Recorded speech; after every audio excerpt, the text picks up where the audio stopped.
Y.S.E, the AI here, and today I'm going to be joined by two friends who are also very familiar with the Bionicle setting.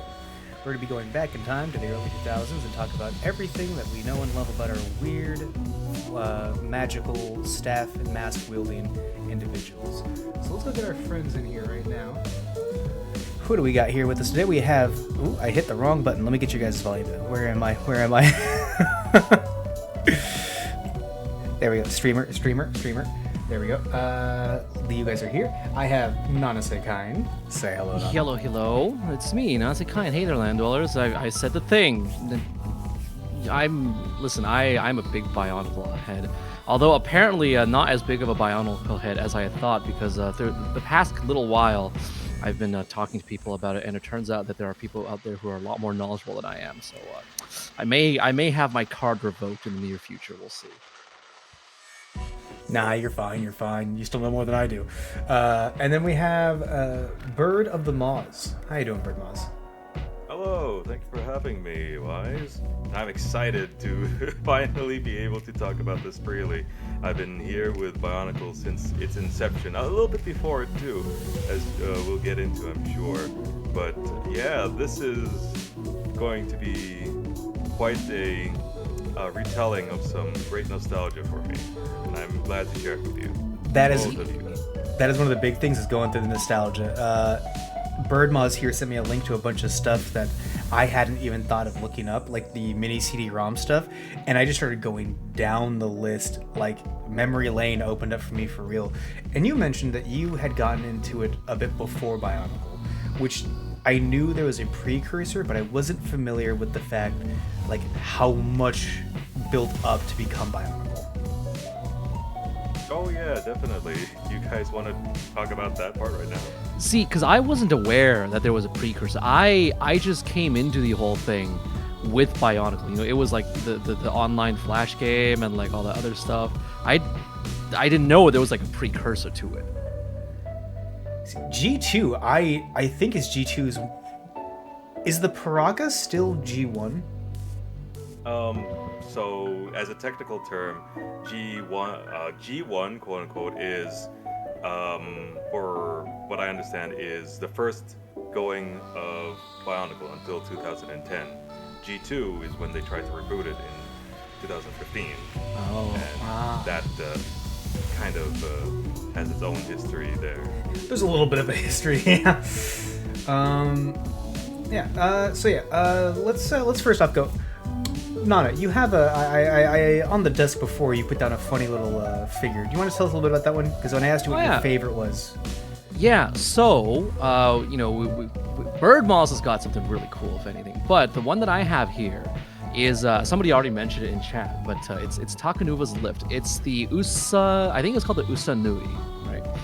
And basically what the Usanui is, and you get to actually see this in the movie as well. The Usanui is a kind of like a hovercraft thing that Takanuva made out of the parts of Warok and Rakshi that they had defeated. And of course, all of this is chronicled, if you will, in the first Bionicle movie, The Mask of Light, right? And you actually get to see it in action. Now, of course, because Bionicle is a I suppose you could call it a multimedia, mixed media franchise that involves both, digital media as well as not even digital media. There's also like comic books and whatnot as well. But it involves a lot of different media. So of course there's the movie, and then you also have the toys as well. And there's no way that they wouldn't be releasing the Takanuva Usanui combo set. So it was actually a really, really nice set because it came as a pair. Normally when you get a Toa, they just come in like the canister, right? And it's just a Toa by itself. But specifically for Takanuva, because he's so special, he came in a set with the Usanui. And I believe there was also another set that was released pretty close to that same timing, which was Makuta. Yeah. Makuta Pterodax, as would later be clarified as. But that was definitely, I think, because when you have the Toa, right, you have the Toa, the big heroes, and then, you have the special Toa that is so special, he comes with his own vehicle. That's pretty cool. That's the next level. That's the proof that you're in kind of thing. That you are him. I'm trying to think here. Looks like we're dropping some frames as well. We'll see if I can fix that while we're talking. We won't slow us down. Bird Moss, and we have something in front of you. What do you happen to have right there? So this is a Tatorak beast. It was featured in the following years after 2003 in the Metro Nui storyline. It is like anything in Lego. The philosophy of, hey, you can build anything you want, anything that you put your mind to. And they had these contests where fans of Bionicle made their own creations to be put into the lore and into the canon of Bionicle. And it was featured in the comics, actually, while the Toa Metru were dealing with the whole fiasco down there. And it was this like mysterious underground reptilian dinosaur where it kept saying, "Return me, bring me back." And in this, like a couple frames, maybe a couple pages, even inside the comic that it was featured in, it just was like it popped up, caused a whole bunch of trouble, and then disappeared back into the deeper part of Metro Nui. And it was just like, what's going on? This place is even bigger after the Turaga, the chieftains of each of the villages on Mata Nui, told their side of the story and how they got to this part of what do you call it, of the timeline. And it was just like, you could do that? You could just send in your own creations on a contest and possibly be part of this whole bigger thing. It was like a great sense of community that we don't get this kind of now from big companies. And it's so rare that I just like, even though I didn't make this myself, but it just, has this kind of hallmark thing about, yeah, I'm making my own thing. I'm like part of this universe. That's the really nice part about Bionicle. Like I didn't know this part, right? Because of course it was the Metro Nui saga. Unfortunately I sort of like fell off before the Metro Nui saga came. Like I knew it existed, but anyways, I think we'll probably get into the specifics of like the earlier parts of the broadcast order lore. And yeah. But why you were saying? I was gonna say something I love about a lot of the Bionicle stuff, and specifically that creation right there, is that like it looks. You look at it and you go, that's a giant reptilian beast, but it still has that biomechanical look that everything from the Bionicle universe has, where it's like someone had the idea of putting together all of these basically robot parts and make a giant demon lizard that looks rad as hell. Yeah.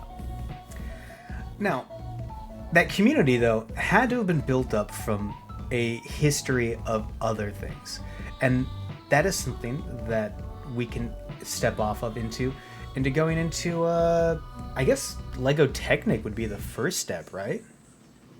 I guess it would be, yeah. I didn't know that Lego Technic was just a I always thought that Lego Technic was always this like subsection of Lego, right? Where you had like the blocks which are more for like your young kids, and then Technic would have been marketed as like this is like the edgier Lego for older kids who wanted to like build more like robots and stuff, right? Yeah. Which I guess the connection does kind of make sense then in that case. But I wasn't aware that it was actually specifically. Well, I mean, it could be a precursor, because I'm pretty sure Lego Technic still exists, right? In like other kinds of sets. Yeah, it's still around. It's very much system is the one that you're thinking of, blocks, and Technic is a different type of construction, where what do you call it? They started to invent new parts on how it would form in design, add wheels to it, and like you said, it was more edgy. It was for grown-ups or older kids where, hey, I want to make a vehicle with all these different types of I can't use technical lines, like mechanical type of spokes and beams, and it was harder to destroy these things because axles would go through parts, would weave into other pieces here, and they would be more robust that way. But as in the history of this thing, what we're leading up to is, Wise, is it okay to talk about throwbots and Yeah, their first? absolutely. Yeah. So I think I have some images ca- pulled up already for this, so go for it. Keep going. yeah. So throwbots. I started here. So it's early '90s. Very much so. Like, hey, everything's marketed to kids, young boys. Power Rangers. You know, the primary color team. And part of the marketing for getting action figures through Technic Lego was giving them a personality and a faction. They already had like the income from Star Wars and other licensed things, Jurassic Park movie tie-ins, and Lego needed like a booster shot to the arm for their funds. And so Throwbots happened. You might know, your little Takua has a throwing arm for the disc. Yeah, that's where this Yeah, came from. that's right. If you see on what do you call it? Oh my goodness, that's huge. The It's getting shrunk down. Don't the worry. yeah, the image of Throwbots. There's a disc there, and it has the same hand holding slots. Of course, the arm is very horizontal, very flat, and made to be used on both sides of the wherever you may mount them. These Throwbots, what do you call it? They had very much like Matanui, different regions of a whole planet. Now, these planets are like just raw emotion. This teal one here is Turbo. Their like Turbo? slice of the planet is just all city. Everybody's fast. They have wheels. If you don't go 100 miles per hour, you're probably dead. And these guys are like gladiators. Everybody featured here. And once every millennia or so, they would enter into one of the like arenas at the North Pole or something and duke Okay. it out. That's the loose like lore of it, because these guys, I have no idea what their deal is. They just look cool and they represent like such raw emotion. But these names, the teal one, the Turbo, the red one, Torch, the white one, Ski. Scuba, My boy's Jet, name is Amazon, Ski. yeah, Granite, Electro, Flare, Spark, Blaster, and the big man with the golden face himself, Slizer, Millennium. This sounds like a Slizer Yu-Gi-Oh. Millennium. That sounds like a Yu-Gi-Oh card. Yeah, I had Millennium, and he had a motorbike, and you know they're Welcome starting to to get the Dallas. parallels of Taku there, and he had a golden disc, just like the Golden Mask, and his bike could disassemble and combine with him to make a bigger form. He was just towering over all the other sets, you know, just like Taku Nuva. It was kind of crazy on how all these things were like a prototype to Matanui and Bionicle itself. Even the canisters, the packaging, the thing that you can see through that little window is a something you could filter or fit a belt through, and you could open up and take out your little model. And they expected like kids to have these throwbots throwing discs at each other in the playground, and it was just like they really kind of pushed this, and it was like, yeah, the kids would really enjoy these action features about these guys. Of course, they kind of died out as the line didn't really grip the imagination part. Right. It was kind of a little bit too edgy, where like, oh, okay, this magma guy lives in a magma place and everybody is on fire all the time. Or this guy is in an electro place and everybody's on On electrocuted electrodes all all the time. the time. Exactly. You just ominous backgrounds full of danger, and and it was very exciting because after the Throwbots was Robo Riders, Which I got where a they picture for that integrated. too. Yeah. I'm trying to get through this because I want to talk about Mount Nui and all that stuff that we don't know about each other. And there were basically vehicles, except they didn't have much more variety. Their bikes had the action feature of if you pull the front wheel, the spokes over there, and pull it back far enough, the wheels will fly forward and hit its target. But of course, this is like a major play option where you just threw the thing's wheel. Wait! What's up? Did you I find think it? I had these. Yep. The yellow one had like a visor lid that you could flip, right? Yeah, yeah. Yeah, oh my god. I did not So test that's to what- see how huge these images were going to be. Please be careful. All right. It's so surprising to see how like everything is so interconnected, you know? I didn't because when you were describing it, I was like, wait, that sounds kind of familiar. And then I see the canister, and then yeah, That this right is- there. You mentioned the that's canister. the yellow one. The canister is one of my favorite things about what Lego did with Bionicle. Was they didn't give it to you in just a box. It came in like a can and everything. Like there was a whole like different packaging style to it that really like fit the idea. And then they built that into the lore of it all. See, that was one of the strengths of Bionicle, I think, because it really was like they thought of everything, you know, with the Flash game especially, you know, with how they actually integrated that into the actual storytelling aspect of it as well. And I'm looking back at the Throwbots and I realize like it's not exactly a Bionicle. You can see a lot of elements, but the mask. I think the mask is the big thing where you look at it and you go, okay, I see the prototype for like where they're going with like the masks. And then Robo Riders, you can see that they took packaging ideas and this coloration system to it that really kind of hit into it. Oh man! It was really cool because after they got story writers and designers on it, you were mentioning Boneheads a little bit earlier. They took some parts of culture to push this whole narrative around. Yeah, that that ended up becoming a bit of a problem actually for Lego, because what they had done was they had sort of spliced a lot of elements of Maori cultures. Yep. But they had not actually gotten like permission to do so. They didn't have so anyone that was the- like an expert on it or like, you know, a local to like sign off on things. It was like Yeah. they basically looked at like tourist advertisement stuff and went like, that's a cool word and we'll grab that. And before we get into Boneheads though, I just recently found this out that apparently it was right before Boneheads but just after Robo Riders came out that they had gotten the rights to Star Wars, and this is when the first Star Wars Lego sets were coming out. And they thought they could write off of that, and then the prequels happened, and if anyone was old enough to watch those when they first came out, they were not highly lauded originally. they weren't well loved originally, and it wasn't enough to compete with, you know, things like Pokemon and like trading card games that were coming out at the time. So they decided, what if we start building a deeper lore?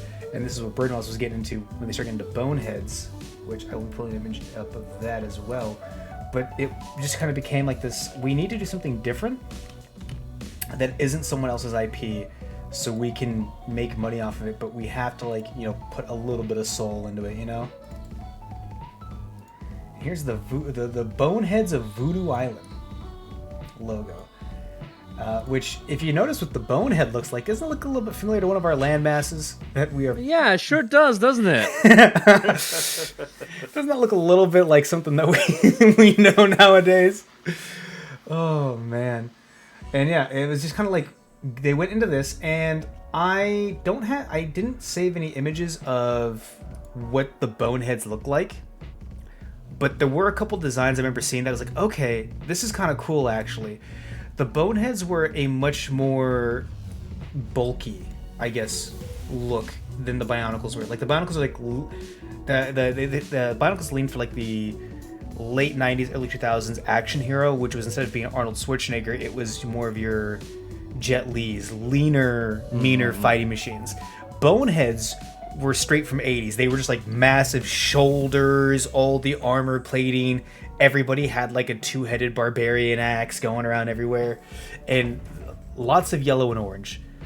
I don't think they ever sold any or like actually produced any models, but the sketches for some of the monsters, which would eventually become like Rahi for Bionicle, were also really cool.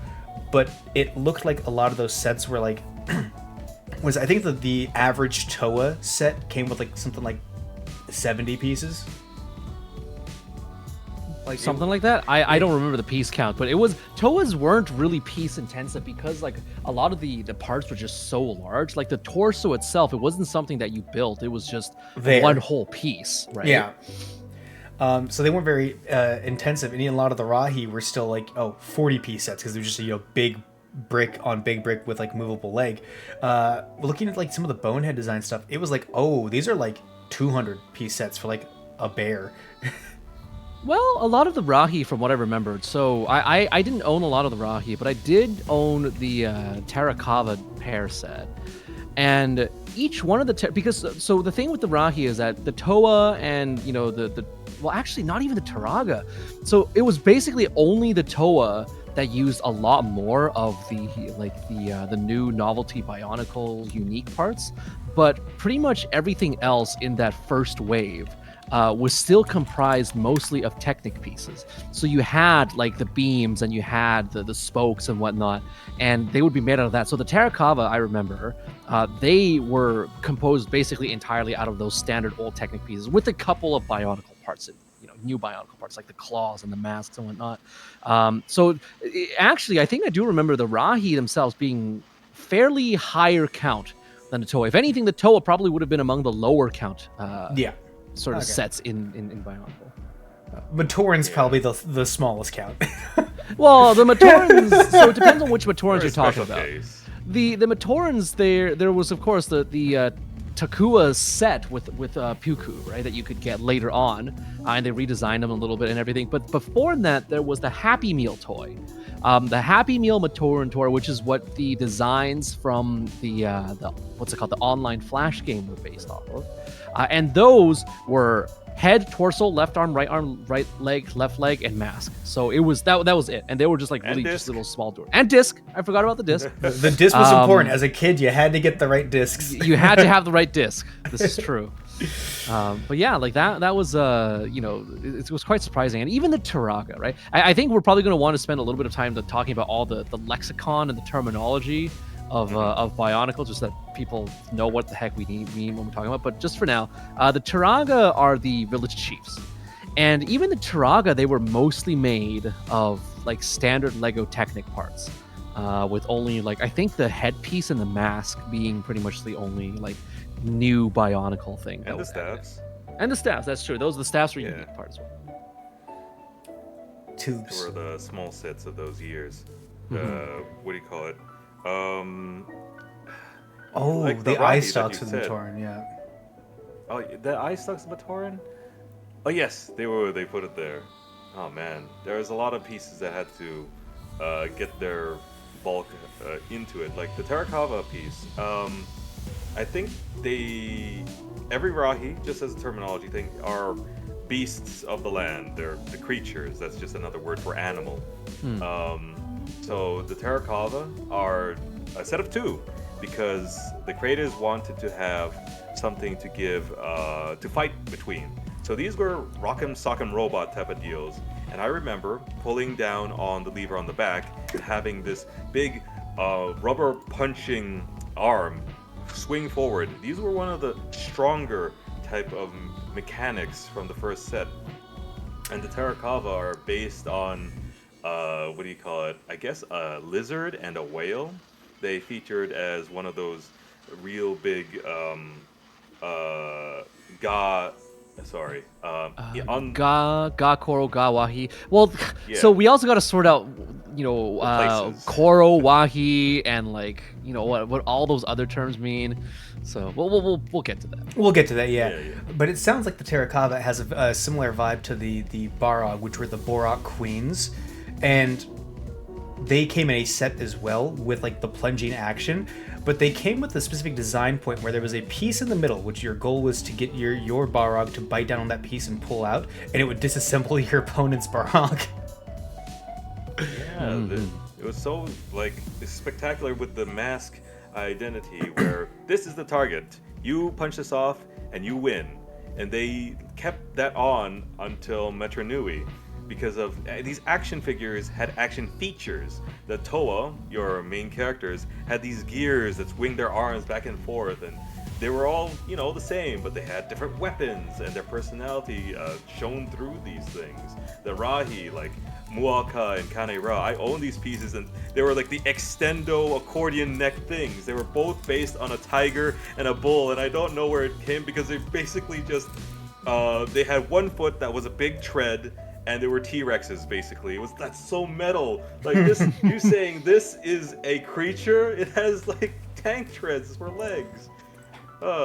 And the Nui Rama, those were like giant mosquito things, and you'd pull like plunger back and forth, and their wings would like swing forward and smack each other's eyeballs out.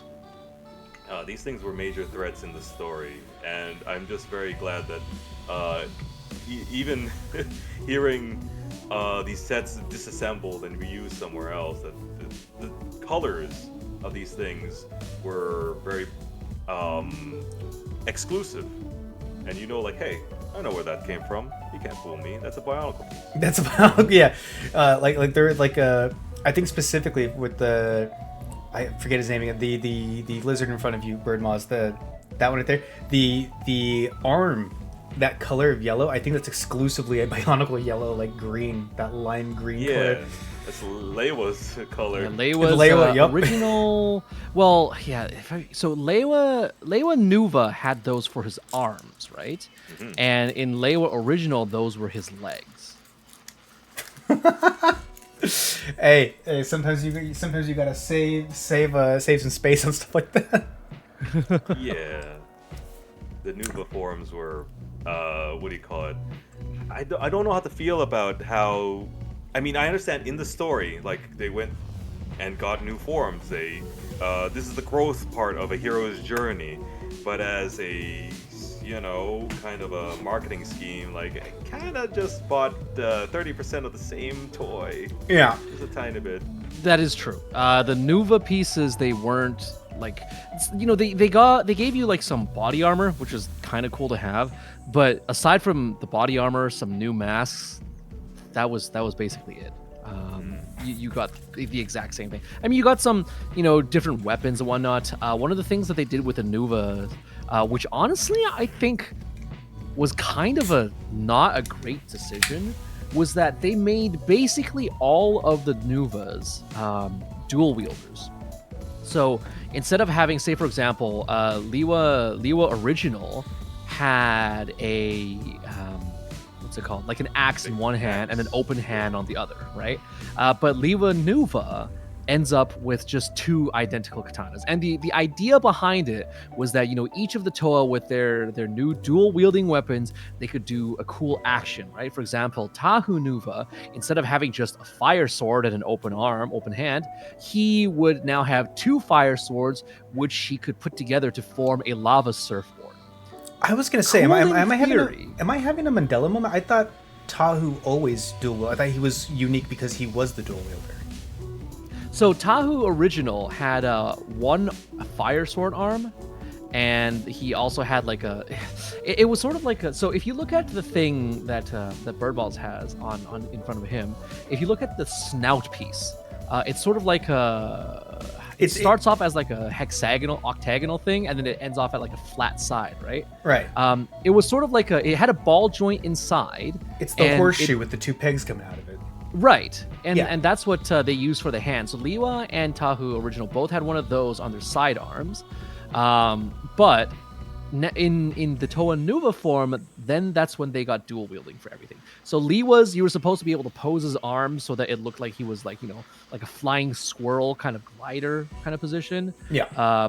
Kopaka, we really got to start telling people about who's who. Yeah, but Kopaka's swords, you could slide into his feet and they would become like skate skis. There was a lot. What is it? Toa Mata would be like the team name? Toa Mata? Toa Mata is the original form. Before they got their transformation. I'm just gonna get an image that has them all down. I forgot. What's the black Toa who has the hunchback? That hunchback. It was the only reason I didn't get him because you had to put the gear. Onua, yeah, you had to put the gear behind his head, so the neck had to connect differently than everyone else's, so he was hunchback over. Looking back at it now, though, I'm like, wait, that's so good for just a dude who's a mole man. Yeah. Yeah.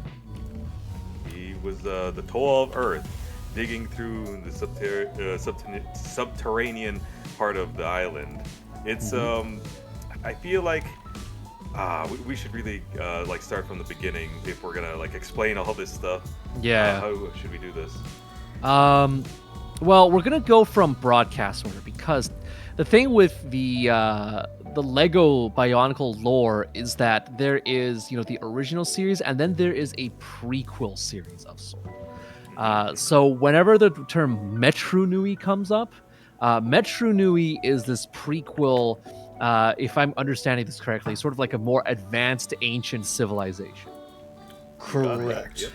And so a lot of things happen, and then it's underground, and then all the residents of the island, that city or whatever it is, they end up living above ground on the island. So I think just as far as lore goes, it makes a little bit more sense to start from talking about Mata Nui stuff first, because that is the original Lego set, Yeah. if you will. Yeah. So, and I have the picture pulled up now. This is Toa Mata, the original team, the original set of heroes you could get for the original release of Bionicle. Who was your favorite? Birdballs, you want to go first? Oh man, the first one I got was Kopaka. In truth, like I got a set of 3, but out of all of them, like this person has a shield. Their face is asymmetrical. I read the lore like he's so cool, literally. It's and like they had the sphere thing on their chest part. Like that's a really odd type of, because they kind of express that these guys are basically heroes. They come down from basically heaven, and they are here to get rid of Makuta, the big bad villain of this story, and all of his infection and all of his corruption from our god entity, Mata Nui. Mata Nui, the one. Oh man! So Birdman, I'm glad you say that, and I think we talked about this just before the stream started. Is Kopaka is my favorite. He's the Batman of the Bionicle characters. He has X-ray powers, and like you said, something that drew me in immediately was not the shield, but was that his face was asymmetrical. Everyone else had this face that was like, it's pretty even. You have Onua, who's like the slats on his face are diagonal, so I guess technically not, symmetrical, but like he had this thing where like you cut his face in half. It's like one half is all these lenses and like little bifocal pieces, and the other half was a regular mask, and then everything else was just kind of what it was. His sword was kind of cool looking, and then eventually the shield ended up being like, wait, this is just an extra add-on that's really cool. Now, Reno here is talking about Pohatu, and if I'm not mistaken, that's the one that kicked, right? That's the earth one in the back on the stairs? And so the funny thing about Pohatu is that because of the way the Bionicle models pieces work, the gear only works from the what you might consider the chest part, or the back part, upper back part of the torso. So because Pohatu's entire gimmick was about kicking, they had to find a way to make that mechanic work with the torso. So you might actually be able to catch it on this art of the main Toa. But if you want to zoom in a little bit, you can, if you look hard enough, you can actually see that Pohatu's torso is inverted. So he has breathable hips. Oh God! Oh my God! What, you went with that? And it's because not even Gali, right? Gali is the only female member of the original 6 Toa, and she's a water one because of course when you talk about elements and gender assigning them, it's always water who has to be water or be wind, woman, right? Water or wind. Water or wind. Those are your options. So Gali still has like the top heavy like chest, but Pohatu is the only one out of all 6 Toa with breathable hips. Now I do believe that did they keep that for the Toa Nuva version as well, or did they change that? Because the Toa Nuva body armor, it only works in one direction, right? It worked. They had a kicking thing. You had new Oh, did they? like shoe pieces. So, so the reason I pointed out when it was mentioned is he was one of the ones I got. So I think my first three I got were Onoa, Kopaka, and Pohatu. And Pohatu can't stand. He cannot stand because of the way the joint worked. It would put weight on it, which would cause the gear to spin, and he would just fall. So you yeah, that's true. I remember that as well. You had to hold him to do anything. What do you call it? To swap out that piece and put it in a jammer. Like Pohatu was the set that had the most pieces, and one of them was, of course, the rock, the Coley rock, which was cool. thing that he had to kick, and also like a stopper piece where he had to swap out and swap in, which is like it defeats the purpose. But he was cool. I don't really remember a lot about his character, though, which is unfortunate. Like, I remember a lot about a couple of the other ones. Onua was, like, the big brother. He was, I almost made a Gurren Lagann reference, but he's not him. But he was just always, like... and I have the voice from the movie Mask of Light stuck in my head because I recently watched it. But he's like, yeah, it's time for us to show them what friends are like. And then he just, like, power slams somebody into the ground. Hey, don't worry there, little Matord. Big Brother Onu is here. Like, that was his whole character. Was like, he was just the chill uncle at the barbecue. Yeah. Complete with chain smoker 5 packs a day voice. Yeah. Say, how goes the carving? Exactly. Hey, how goes the carving? We're poets down here in Onekoro. How about you, Kane? What was your favorite from the first line? So one of the main things that I enjoyed about Bionicle was the fact that, of course, it's kind of gimmicky if you look at it from like an adult perspective. But when you're a child who really doesn't have a lot of reference for like really, really well. Not to say that the Bionicle world building was bad, but it was designed for kids, right? So it's going to do some things in a very simplistic way. But I thought that the way that they did it was already pretty cool. And one of the things I really liked was the whole concept of these jungle dwellers who, because they were like so, I don't know, they lived so differently from everybody else, they adopted like a different way of speaking too. So Liwa's always been my favorite. Liwa and the entirety of Likoro and the little funny little green people, right, who live in trees and ride their birds around. That was always really cool. And I remember specifically when I was first playing the online Flash game, there was a segment where, I guess it's a little bit of a spoiler, but we're talking about it anyway, so it's fine. But there is a segment where Liwa's mask ends up getting corrupted, and then he basically becomes evil. And some of the other Toa have to save him. And it was either that he became evil or that he lost his powers or something. It was Bird Moss could probably correct me on this one. But I remember feeling really torn about that because, like, oh my god, Lee was like my favorite. How could they do this to him? But Lee was always been really cool. The jungle swinger. He swings from vines and he's got his big axe. It's pretty cool. It's pretty cool. So you hit something I do like about Liwa and that entire faction, which I forget what blank Batoran or like blank village they were, but they never called anyone else by they were like you're not Av Batoran or Lem Batoran or anything like that. It was we have a fire spitter here, or we have a rock crusher here. They just had nicknames for everybody. See, I don't even know if it'd be a nickname because it just seems like that's the way that they talk. Yeah, it's their dialect. And I remember specifically there was an actual lexicon, a Lee Koro lexicon, that was on the official Bionicle page where they would sort of translate, so to speak, some of the local words that Lee Koro people would use so that you could understand it.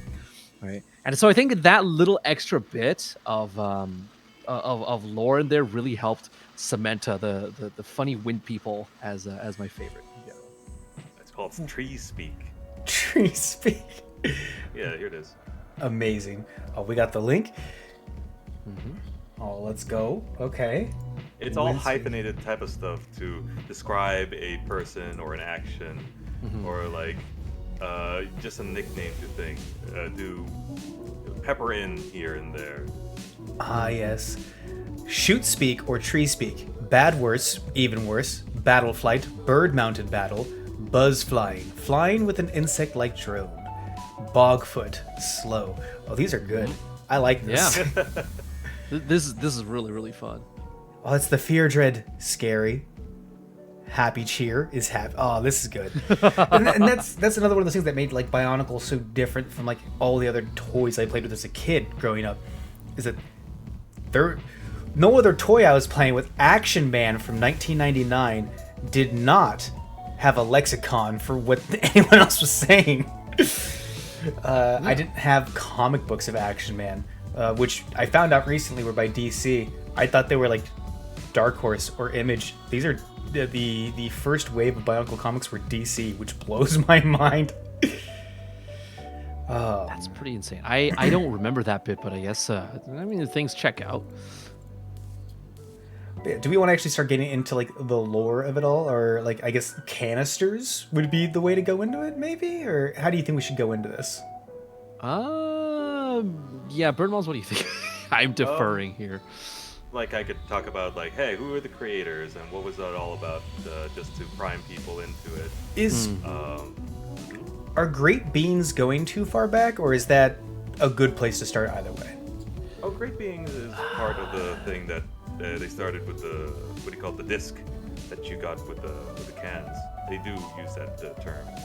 So they mention the great beings, but they don't actually explain what the great beings are until like much later. They're just an analog for like deity, like individual. Yeah. Like at the start, the only thing you really know about the great beings is that like they're the equivalent of Bionicle God. And so that's like the only information that you're really given to work with, and they're not really treated as anything more than that. Yeah. Whereas later on, they do get a little bit more fleshed out. Yeah. So, I guess we could go off with the first trailer for Bionicle, which they just wash up on shore. How'd that go, though? It's basically just they were sent there and awoke on Matanui, correct? Mm-hmm. And from there, and these were full Toa, right? These weren't Matorans or Turagas. They were Toa first that landed. And then they awoke everyone else from like these capsules, if I'm not mistaken. Was it that? I seem to recall that, you know, the people of Matanui, they've not always been there, but they had been there for a long time. And then what ends up happening is that, you know, Makuta has been wreaking havoc in the lands, but there's like a prophecy or something about heroes that'll come and save them. And the Toa are then those heroes. And then they wash up on the beach, and that's how it all starts. And there's an explanation as well. So Toa are warrior, like they're like a warrior class of individual. Great Beans are your deity type figure, and Makuta is basically the devil. Yeah. Kind of. It gets more complicated. It gets way more complicated than that, but yeah. But for now, our understanding of Makuta is. So you have the great spirit Matanui, after whom the island is named after, or so that is what we know at this point. And so he sort of creates this island, and then, you know, he gives life to the people living there. But then his brother Makuta was jealous of that, and so put Matanui into a deep slumber. And then, of course, then seizing the opportunity, Makuta would then be able to extend his dark influence in and across the land, the island of Matanui. And in my favorite line, I don't remember if it was from the Tales of Matanui or Mask of Light, but he says this line where he goes, "Where there is shadow, I am," which is such a cold line from a villain. It is pretty cool, yeah. But yeah, he's basically just kind of using his influence to alter things, enrage the Rahi, cause horrible accidents, and I think the original threat that the Toa face off against is just like various Rahi that are just like jacking up villages here and there. So the Rahi, they were, I believe they were influenced by Makuta. I don't know if I am confusing this up with some of the original Digimon Adventures lore, with the dark gears and everything. But I believe that Makuta did like infected masks, and the infected masks would then turn the Rahi violent, and then the Toa would have to fight them, remove the infected masks to return them to normal. That is separate from the Krana, correct? Krana That is comes separate later. from the Krana. Yeah, Krana is later. Okay. Makuta's slug bad boys. Oh, boy. they're so bad. They do. They are the Krana is the building core, the cornerstone for everything that happens later in the story. It feels like sometimes. But yeah. So our Toa, if I remember correctly, the people knew about the Toa. They were expecting them, but like the Toa still had to like prove themselves at first, right? Because they didn't all have their powers, I think, right? They had to get like their various masks of power. Yeah, they were doing the journey. They're doing the pilgrimage, the whole hero's journey type of deal. They had amnesia when they landed because reasons. Why? Landing's a bit rough. Yeah, well, knock your head a little bit. Yeah, you have to rebuild yourself literally, like in the CG trailer. So as we talked about with the Throwbots, the mask, as I mentioned, that's what were kind of important. The mask that you see on all these Toa, each mask basically gives them a stronger attunement to the element that they're attached to, which allowed them minor control of it, or resistances to it, or other various abilities applied to that element. But they're on this pilgrimage quest to get masks that are stronger. You could swap out masks.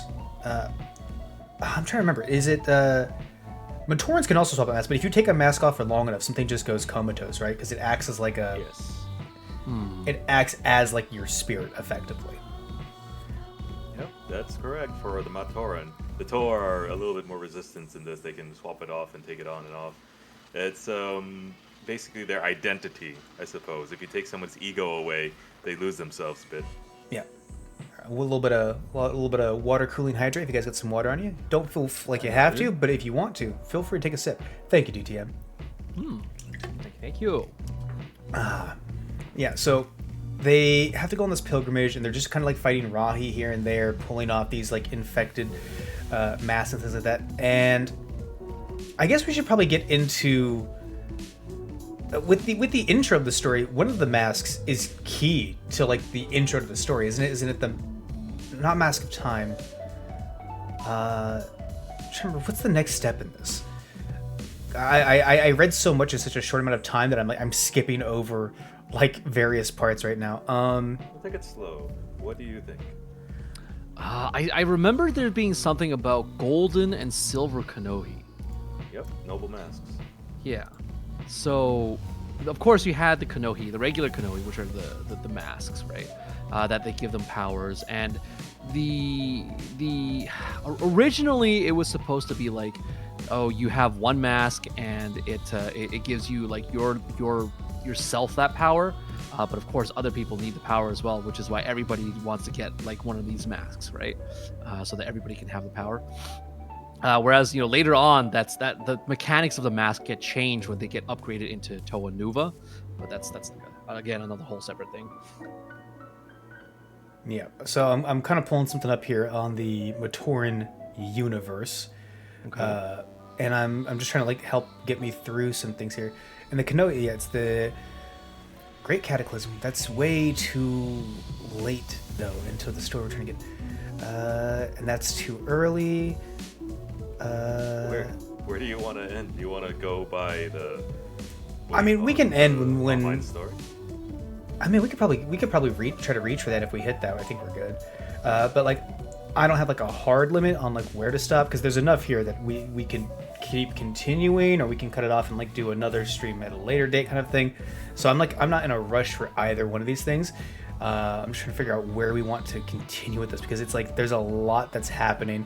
Because at first our characters are all together, they all kind of spawn together with their amnesia, and then they go to their various villages, and then they have to like meet up again to do things.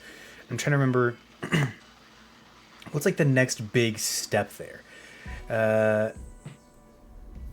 Aqua Magna surface.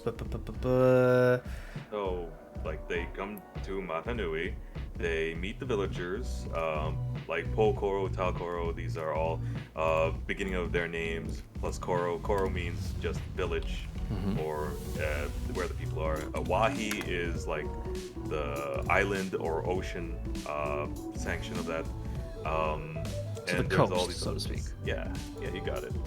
And in the chronicler story, you get to go all through the the perspective of Takua, Matoran, the chronicler, a person that we just I guess imprint on as a witness to these things. And whenever we see a Toa, they're like mysterious, super strong, taller than you even. Maybe I could give it a little bit more of a imagery to a guardsman from 40K looking up at a space marine type of deal. I would go with These that. things- Yeah. Yeah. Because I think I think it Toa says it specifically of puts legend. them at like 7 foot tall or higher usually. And because the village chiefs, the Turaga, they are the keepers of all these legends. They tell all of these parts of their memory and the history of the prophecy of these Toa, and they build them up. Like Tahu controls fire, his temper roils up the magma inside these flows here in Takoro. Same with Kopaka, they use their powers to change the winter, and they're blamed for really cold nights, and so on and so forth. And they do have these powers; they are true. But when you like walk up to them, it's like in a form of reverence. It's hard to stand up to them as a Matoran. And when Takua goes through these things and these trials, meeting these new people, even before the what do you call it? Before even the online game, there was the Game Boy Advance game where you make your own. Played that what do you one. call it? Yeah, your own Mataran. That's just customary stuff. But you go through every village. You seek out the Rahi and find the stabs of each Turaga, and they remember this at the end of the first online game. Like, hey, thank you for bringing back my mask and also my staff, and thank you for working out all these connections here in our home, because during that time you did see what Kane said, Leiwa got infected. Their mask got infected, and they got mind controlled by one of the giant bug creatures in Lake Koro. And they put in a full-on assault on their giant birds. Another thing about Lake Koro, Mataran, they are really in tune with the animals, and Yep. they have a whole fleet of giant pterodactyl type of creatures that they fly on, shoot discs off of. It's kind of crazy. Really is kind of like an Avatar moment if you think about it, like Yeah. James Cameron Avatar. Yeah. Makes you wonder if he may have gotten a little bit of inspiration. Well, it's probably not that rare. It's not that rare of a setting, so all things considered. As a DM, I will say one of my favorite quotes ever is a good artist learns from others. A great artist just steals. There's when in that story, like, you saw the faults and all these things that affected the people and their heroes subsequently. And when the Mask of Light came about, Mask of Light was after the Borak Swarm, and after they got their bodies from the Borakal attack. There's all these. You can watch this online, but basically, it was a time of peace, and they made a sport through this war against the Makuta's reign of shadow, and it was called Koli Ball. Usually, it was played with your feet, and there was the whole Po Koro, outbreak, where one Mataran, his name was Akmao, and he was working with the Makuta, and everyone in the community is like, that guy, get that guy out of here. How could he? How could he just infect our like favorite boy? Our With, favorite boy. Yeah, Huki was another Mataran. He just gave up on life. He's on his bed, like wanting no part of this. When you talk to him, he's very rude. But when you present him with this thing that he spent his whole life on, being a sportsman, he just bring him out of his stupor and like, yeah, you know what? I will fight back. I will find my soul. And it's just all these like little threads here in this point and click game. I imagine like stayed in our brains for all this time. You mentioned Yeah, it was for something that was very clearly catered towards children. The world building and storytelling was quite nice. You mentioned the Boroks. I'm gonna put a picture of them up there. They were probably the first like threat that like entered the world, if I'm not mistaken. They were like something that just kind of came through and started like destroying everything, and nobody kind of knew why they came out to be the way they were. Right? Yeah, so the Borok, it's interesting because of course, you know, they weren't the first enemies per se, but because like the Rahi existed, but they were just, you know, mind controlled animals that already yeah. existed. Yeah. So, you know, it's like facing off against a really angry lion, you know. But the whole idea of the Borok, you know, because everything's a little bit scarier when you say that they were sealed away for a long time and they suddenly woke up. And then they started wreaking havoc, and nobody knows what they are because nobody's seen them for such a long time, right? You know, it does get a little bit scary, especially since they come in swarms. Yes, there was never only one. If you woke, Yeah. There's a line from one of the comics. I think it might have been a comic or one of the movies, and in the Matoran language, it's written, "If you wake one, you wake them all." Because they were kind It's of a pretty yeah. terrifying concept as a small child, you know. Someone who wasn't used to like I played StarCraft and all that, but I still wasn't like super used to hive mind species that were destructive. Here we go. Quote from Toruga Vakama from the 4th comic, The Borok Awoke. "We have known the legends of the Borok for centuries, and we prayed they were only that, legends. But the Borok are real, all too real. It is said that the Borok sleep an eternal sleep, waiting to hatch. Once awakened, the swarms are unstoppable.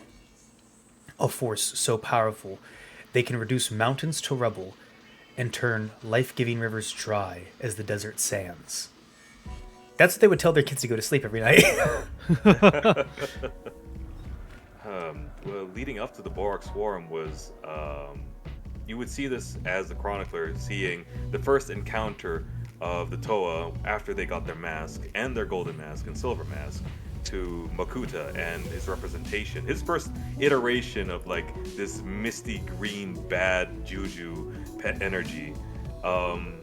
Like you would be, it's deep in the ground. They went into Tawihi, which is like a pet, what do you call it? I guess a nexus of where the Toa were destined to go into, put their mask on the pedestal, activate this elevator basically, and they would go deep into Matanui to face the Makuta itself, the source of it all. And Takua would follow them extensively. Of course, he has to see it. We have to see it.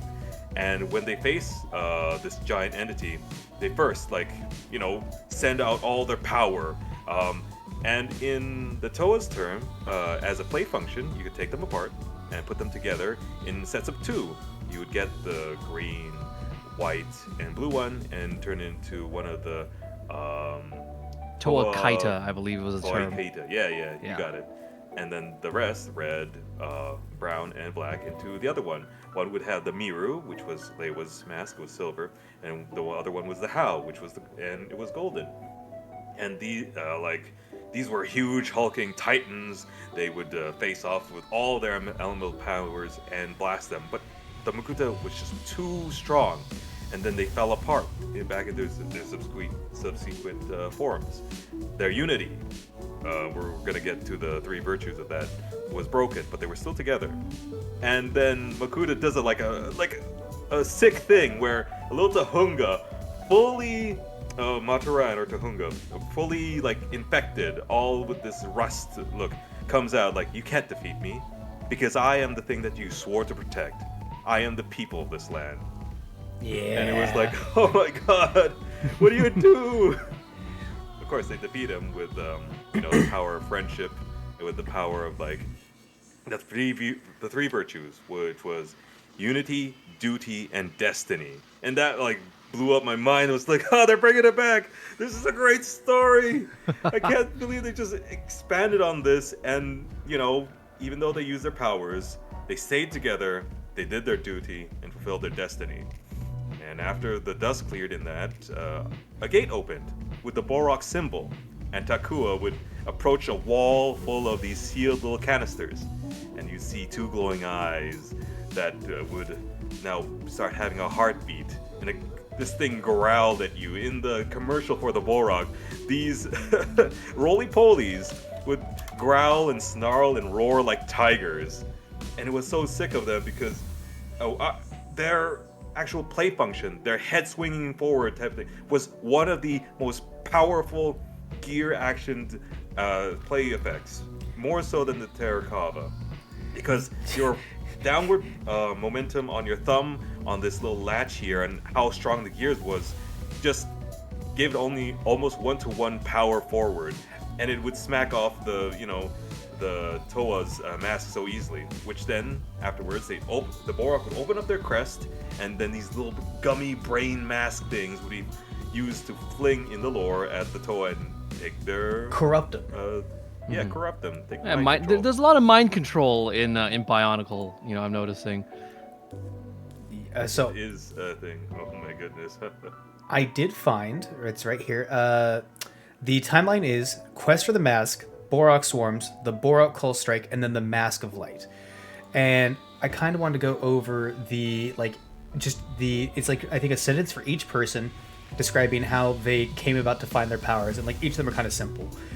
So they landed ashore, they had the amnesia, they rebuilt themselves because they landed ashore in like pieces and they had to like rebuild.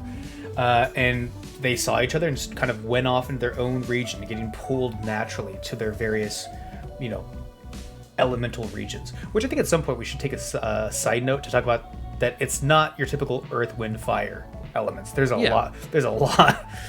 But Liwa's just doing acrobatic air tricks. Like he comes to his region just to explore and see what it's about. But then he quickly forgets about that when he sees all the trees, and he starts doing like backflips, having fun, because that's Liwa's character. Very free, very relaxed, very. I guess he'd like the Beast Boy of the group. He's like, why not? I'm just gonna have some fun and hang out here. And as he's doing that, and he does like a front flip in front of a nest, he causes a Taku to fall out of its nest.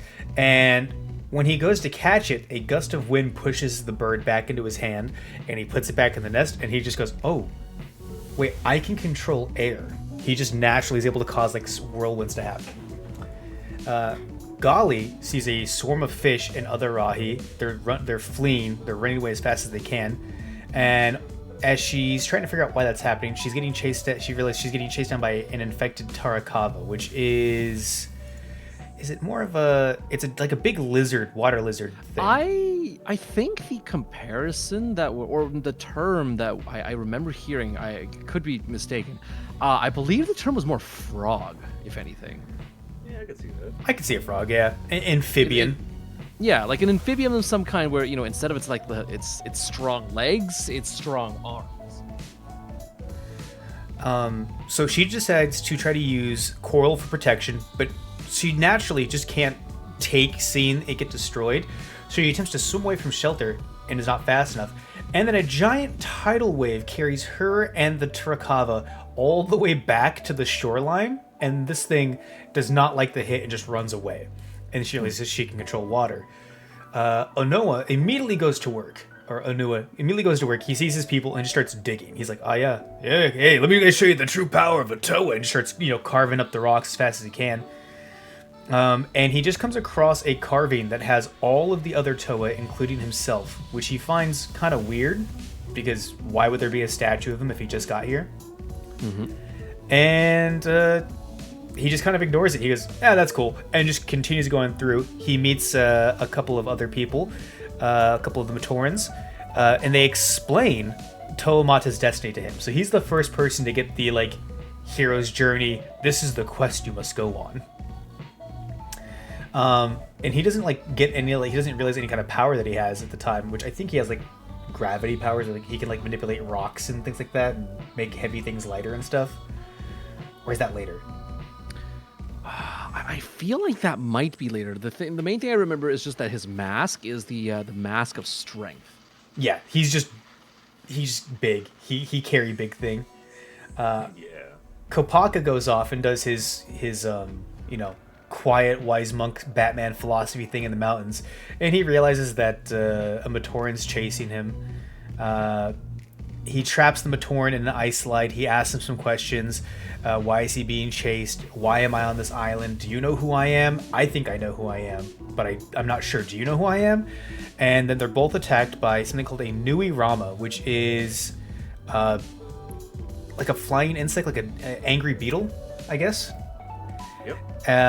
Matoro fights it off, doesn't defeat it, he just fights it off, and Matoro takes Kopaka back to the Taruga, who tells him all about the masks, and he tells him where the first mask is. So he has an actual pinpoint, which is called the Place of Far Seen, which I think ends up being like his Batman base for a while. Pohatu is greeted warmly by all the Pomatorans, and the Taruga there sends him to find a mask and says, hey, you should go check that out. And it's all a test to see if he deserves the power, which ends up being the Mask of Speed. And he passed. Which I always thought was really interesting that they would give, a Toa who is supposed to have dominion over like stone as a concept, right? Because that's not usually what you think of first when you think of something that's fast. Not at all, right? Yeah, and I think it kind of leans into the idea of them giving him the big boot, where he just kicks things. But yeah, he just starts sprinting at full speed. He passes Lewahi and all the way to Kowahi in like a short amount of time before anyone realizes he's gone. He Barry Allen's his way there, basically, while wondering what lay in wait for him. Tahu awakens, rebuilds himself, never noticing Takua's unconscious form on the beach close by, because apparently Takua was there. He felt weak and his memories of the past deserted him. He acquires a sword that was laid on the ground near him. He fails to discover it has any importance and tosses it aside. He finds a random mask lying in the sand and puts it on, and he regains his ability to control his natural element. Holding the sword once more, he realizes it can turn into a giant pillar of fire. And then I think that's all the main ones. And there's just Makuta, Pterodax, who is just menacing all of the Matorans with Rahi wearing infected masks. The Tarakava, yeah, basically what we got to now. I just wanted to get the intro of how we get these brief examples of how everyone's reacting to everything off the bat. My particular favorite is just Liwa's like, man, that's cool. I have no clue what I'm doing here. Time to do backflips. Lee was such a fun guy. It was what do you call it? All these things about the comic and how it's like the amnesia story that's played out for 6 people and different views and different philosophies that they lately tried to function with. And it's just like, wow, discovering myself. You know what kids do when they're growing up, getting into puberty? Like how Takua was just this person, and later we find out he's gonna grow up into this other person. And it was these 3 years that really formed that link between maybe I actually have this type of connection, this bond with this franchise. I'm going through this. I forget that the final fight does have a classic 2000s and earlier style shadow version of yourself fight, where everyone has to fight the evil clone of themselves. What do you call it? The novels versus the comics. They kind of have a variation of it, where in the comics, or was it the novels? Each of them has a realization of themselves, and that's how they use the overcome their shadow versions. And the other version is that they just swap up and they fight each other with different elements. I guess they both work as a narrative thing. Yeah. But I like the inner growth better as a conclusion to a fight versus your dark self. I mean, in the fighting of the Dark Selves, because they're all kind of losing, and they even try to do the technique of like, oh wait, if I fight your clone and you fight my clone, maybe that'll work, and it doesn't work out. So they kind of go, oh wait, we all have dark thoughts. These guys are a part of us, and then they just reabsorb them. But ideally, I think as you mentioned, the novelization's a bit better of like a growing point for all the characters. After they beat Pterodax, Takua basically kind of goes, hey guys, this sounds like the end of that bad times thing. We're out of the dark times. And that's when you were talking about that Takua comes across the hive-like structure and hears all of the chittering inside. Yeah, oh man, I also forgot the Mask of Time, Vahi.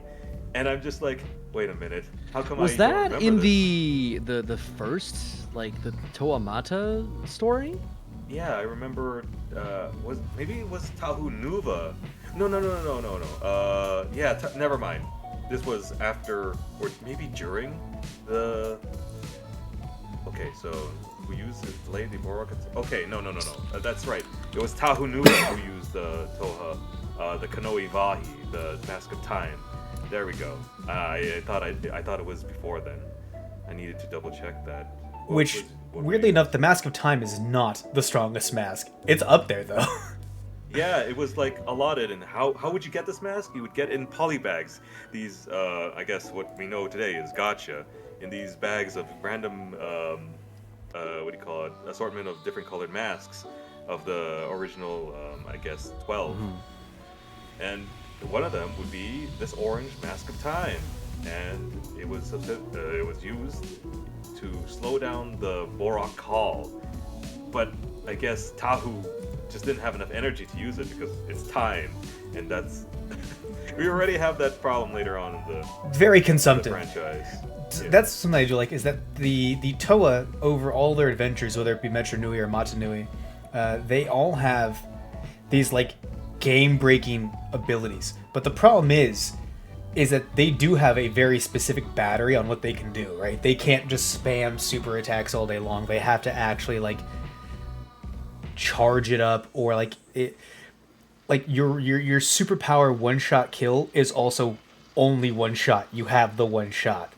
So like a lot of like the crazy powers that some of the characters have, it's like, yeah, you can use this, but you won't be able to use it again for like a month. Hope you have fun with that. I remember there is one mask that just lets you recharge abilities of other Toa like instantly, but I think that's a way later series. But yeah, so they get into that fight, and then they start fighting the Borak. Do we want to talk about what the Borak are, or is that not discovered till the end of the Borak arc? I think that's like a way later thing, right? That's in the Metro Nui revelation. Yeah. Okay. So yeah, Borak are evil swarm for now. They're not even evil. They're the locusts of the Bionicle world, so to speak. Yeah, I wouldn't know if I'd call them evil. They're just neutral. They're very robot. They are set to do something and they do it, kind of a thing. They're not villainously going after things. They don't really have much of like an intellect, from what I understand. They do have the queens and they have the commanders, the Borakal. The Call have a bit more personality. Yeah. Yeah. But the regular, run-of-the-mill swarm Borak, they, from what I remember, they don't have too much going on for them. No, they're just strong, very strong, aggressive locusts. Also, we were going to mention the elements. So there's the main elements, right? You have your fire, water, air, earth, stone, and ice. Which I was always confused between stone and earth. Like, I felt those would have gone in line with each other, but they're two separate, and they're two of the mains. do you, off the top of your head, happen to remember what the secondary elements are? Because it gets weird. I don't remember any secondary elements, so I think that might be like a later arc thing, right? No, because the Borok have their own powers, and the Borok pull a lot of secondary elements into it. Yeah, their Krana give them Oh, like, hey, look, right, I right. can now fly if you just swap this part of me, and like, oh, that just picks it up. Well, all these that things. that's almost more like the Kanoki powers, right? So, for example, that's you have the Toa with their main element, but they also come with a standard, like their first Kanohi, right? You know, Tahu's Hao is a shielding mask that protects himself. Gali's, I don't remember a lot of the mask names, Water but breathing. Gali's mask is water breathing. Onua's is strength. Pohatu's is speed. Liwa's is levitation, and Kopaka's is, what was Kopaka's? Kopaka's is again? X-ray vision, which is why X-ray his vision, his okay. mask has the. It's later revealed that his mask didn't come that way. He did modifications to his own mask that way he could zoom in and out with his X-ray vision. Right, there was one Toa that had other elements. One Toa that was a member of Lee Khan's team that had plant powers. So yeah, the secondary elements are light, shadow, expected, plant life, lightning, iron, which again, weird to separate from stone and earth, magnetism, gravity, which anytime an enemy came up with gravity. Yeah. Yep. Anytime an enemy came up with gravity, it was like, oh, how do we stop this one? Plasma, which was different than lightning. And then my personal favorite was Sonics, because very few things had Sonics, but when it did, it was like, hey, you want to see me? What's that move that Pain uses on the Leaf Village Almighty Push? Anytime something came up with Sonics, it was like, hey, watch me delete this mountain, and then Psionics. And that was your secondary elements. And then there's three more, which are the legendary elements: life, creation, and time. Yeah. Oh man. That was like that's god powers over there. Yeah, very much so. Getting up there. And I think the first one of those that we see is the time one, when we get the mask and they start doing weird stuff with that. But yeah, plasma, iron feel really weird to separate from like lightning and fire, and then like iron from stone and earth. But it is cool that they have this like not traditional element tree that I'm a big fan of. And yeah, so the main Borok have minor elemental abilities, if I'm not mistaken. Yep. And then the Borok Vol that come out later, they have like mask like powers, where like you start getting like the weird stuff. I've seen a lot of instances where metal was separate power from earth. Oh, yes, I did mention psionics. So the image that we have up there is the basic Borok, and then the Borok Vol, they kind of stay the same in terms of appearance, except for the shield on their head gets a bit more specially designed, I think. They're a little bit more Yeah. silver looking. Yeah. Borok Call. Actually, now the funny thing is, I need to look this up again. Actually, I might be able to dig for a piece of it, because the regular Borok, as you can see in the picture, they had transparent headpieces, right? Yeah. But the Borok Call had opaque silver headpieces that had, if I'm remembering correctly, wasn't actually an image or a stylized design of the island of Matanui on it? Was that what it was, or is it something else? I'm looking at an image right now, and it looks vaguely Matanui, but it's not quite Matanui. But yeah, they had like this cracked design going up their plate that looked very interesting. I wonder if there's anything on what that actually is. Borok Vol. Or Borok Va. Let's go here. The design. Anything about the design here? Like, you mentioned that, and now I'm wondering if that's supposed to be like, is that a Because if it is, then that would actually tie in a very interesting way to what we then learn about the Borok later on, and what their purpose was. Yeah. while you're looking for that, the Borok, the conclusion of it was when the Toa confronted the Swarm Queens, the one that you talked about earlier, where the play feature was each of them would have a lunging, grabbing mouth move, where the point of it was to grab the opponent's chest piece to disable them fully. Around that time, another add-on for the Toa was created, was the Exo Toa, where they got exo suits. They had like a little blaster thing and a lunging claw. The only problem is, well, Hatu and Onewa, because of their funny bodies, had to be adjusted for the exosuit themselves. And it was another thing where, are you gonna really actually buy 6 new of the same thing to put them inside? And so, as long as you were okay with that, you would have these new suits. But in the lore, they weren't that good, because when they got into it, they were all bulky. They didn't really have all the uses of their powers, and the suit was destroyed immediately, and they went back to their normal Toa forms and laid out what they could, defeating the queens. After which, what they were fell into good some- for some- was not the power armor segment of it, but they were good for because they could be set to an automated mode. And I know that they were used for like prison guards, so they would just kind of set up like 15 of these dudes in front of a door and go, that should hold off anything that's coming here for a little while. At the same time, at the same time, during the Borok swarm, one of the Onekoro Mataran was an inventor,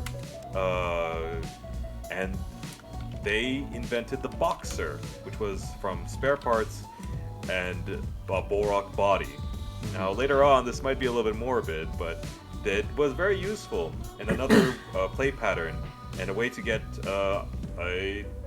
I guess a Mataran out of it as well, if you wanted that to make your own. Okay, so Borak Yeah, Call... the Boxer was pretty cool though. So if I'm remembering correctly, the Boxer was basically, it was like a Matoran like self-defense. Well, not just for self-defense. They also used it for like, I guess all sorts of construction or building work or whatever. But it was sort of like the Exo Toa, but for a Matoran, and they could use it to sort of like protect themselves and whatnot, right? Yeah. I always imagined it as the exosuit from Alien for the Batoran. Yeah, so I looked up here. Best I'm getting is that the design on the Borak Call's head is specifically put there by the queens as a marking that they are basically like a commanding presence. They have like the blessing of the queen. So it's despite the fact that you and me both got the vibe that it looked like Matanui, which would have been really cool. Apparently, it's just like a rank insignia, effectively. Okay. So it would have been really cool if they actually had like, the ideas prepared already. It's like this is going to come back like later on, right? In a really cool way. But I guess in the end it is a toy product, and so much as they would like to work on funny lore and whatnot, it is probably also just a financial, hey, what are we gonna do next kind of deal. Yeah, make the Borak, but only elites this time. But you still have to buy 6 of them. Okay. No. Yeah, it was a part. When was this? 2002. Oh man. It's a while back. I will say, I do think, and this is a weird nitpick to have, I thought the hands on the Borak Val were way cooler. Because a lot of the base Borak, they had a very similar kind of shape, where like they were like more solid pieces. The Borak Call had like finger appendage. Like, it's such a small thing, but as a kid I remember going, I want that one because his hand looks like a bunch of little chainsaws on top of each other, or I want that one because it just like it looked like one of them. I'm pretty sure what they did is they went into like a 3D program, and they just took Kopaka's shield, cut it in half, and then took the claws off of Anoa and put it onto the other half, and it was like, it's cool looking though. So see, I actually have the opposite problem. I actually like the original Borak more because when you buy the Borak Call, they're all in that same shade of silver plus their main color, right? Whereas the original Baroque, they had a lot more, they were more pure that color, you know? Yeah. And so it just looked like there was more difference between them, as opposed to like, there's everything has silver, and then you get the same silver foot part and like arm part, that you would get if you bought any other Borakal. It's a little disappointing in some way. Oh. True, because like after they defeated the queen and the Toa fell into a vat of protodermis, they got their new digs. They got new shields, new masks and new armor. But the armor made them more uniform. Like it grayed them out as a palette amongst each other. I was gonna say, do we want to talk about protodermis real quick? Because protodermis has been around since like the first instance of like the lore, but I think this is one of the first times where it's like actually like used on something, right? Because and if you tell me if I'm wrong here, it's basically like a gray goo. It is a mysterious substance that is described as being sapient. Like it is weirdly living, but not. Because it's not just water. It's not just like a metal. Because protodermis, break it down. Dermis is like skin. This is before skin kind of a thing. So it's like it's in my head, I was like, these are nanobots. Yeah, you could say that. Basically, like in the yeah. trailer, they had Nanobots does make sense. What do you call it? The Nuva forms like emerge out of it as if they were extruding out of a 3D printer, where the gray protodermis was now getting filled with the Toa's primary color for the mask at least, and for the body, and it just like ooze off, and you'd see these Nuva forms, shiny and new and like mysteriously more organic. Yeah, that was the weird thing. Is they came back looking more fleshy. Let's get the Toa Nuva image up while you guys keep talking. Yeah. Kai, did you own any Nuva? So figures? I think I actually owned quite a few of them. Actually, I know you were talking about how you didn't feel like it was worth it, but I had no such qualms about owning them. I definitely had Tahu Nuva, I had Liwa Nuva, and I think I might have had Kopaka Nuva as well. Yeah. Oh, I only had Tahu and Kopaka because I thought their gimmicks of putting the skis. The skis, yeah. Yeah. And the surfboard was like, that's so cool. It's just like the show that I watched, like the movie. Yeah. Onua's was my favorite because he just put drills. He put like a mining chainsaw on his foot, and it would like let him skate through the environment he was in, like max speed. And I always thought that was kind of cool. All right, let's get I have the image. Let's get the Toa Nuva. Bada bing. And it was around this time, 2002 or 2003, I think, when the Maui controversy started actually kicking off, right? That's correct. And this is when they started, like, you can notice that the names are, like, similar, but they start respelling things. Like, I think Taruga stayed the same, but, like, certain names, like Kewe, it was, like, K-U-W-I or something like that. And then they instead changed it to, like, K-E-E-W-I to, like, kind of be similar but break away. Puku also had that change. It was, instead of Puku, like P-U-K-U, it became Pew-Q, which is a little bit, it's a little bit silly, but I guess they got to do what they got to do to protect their intellectual copyright rights and whatnot.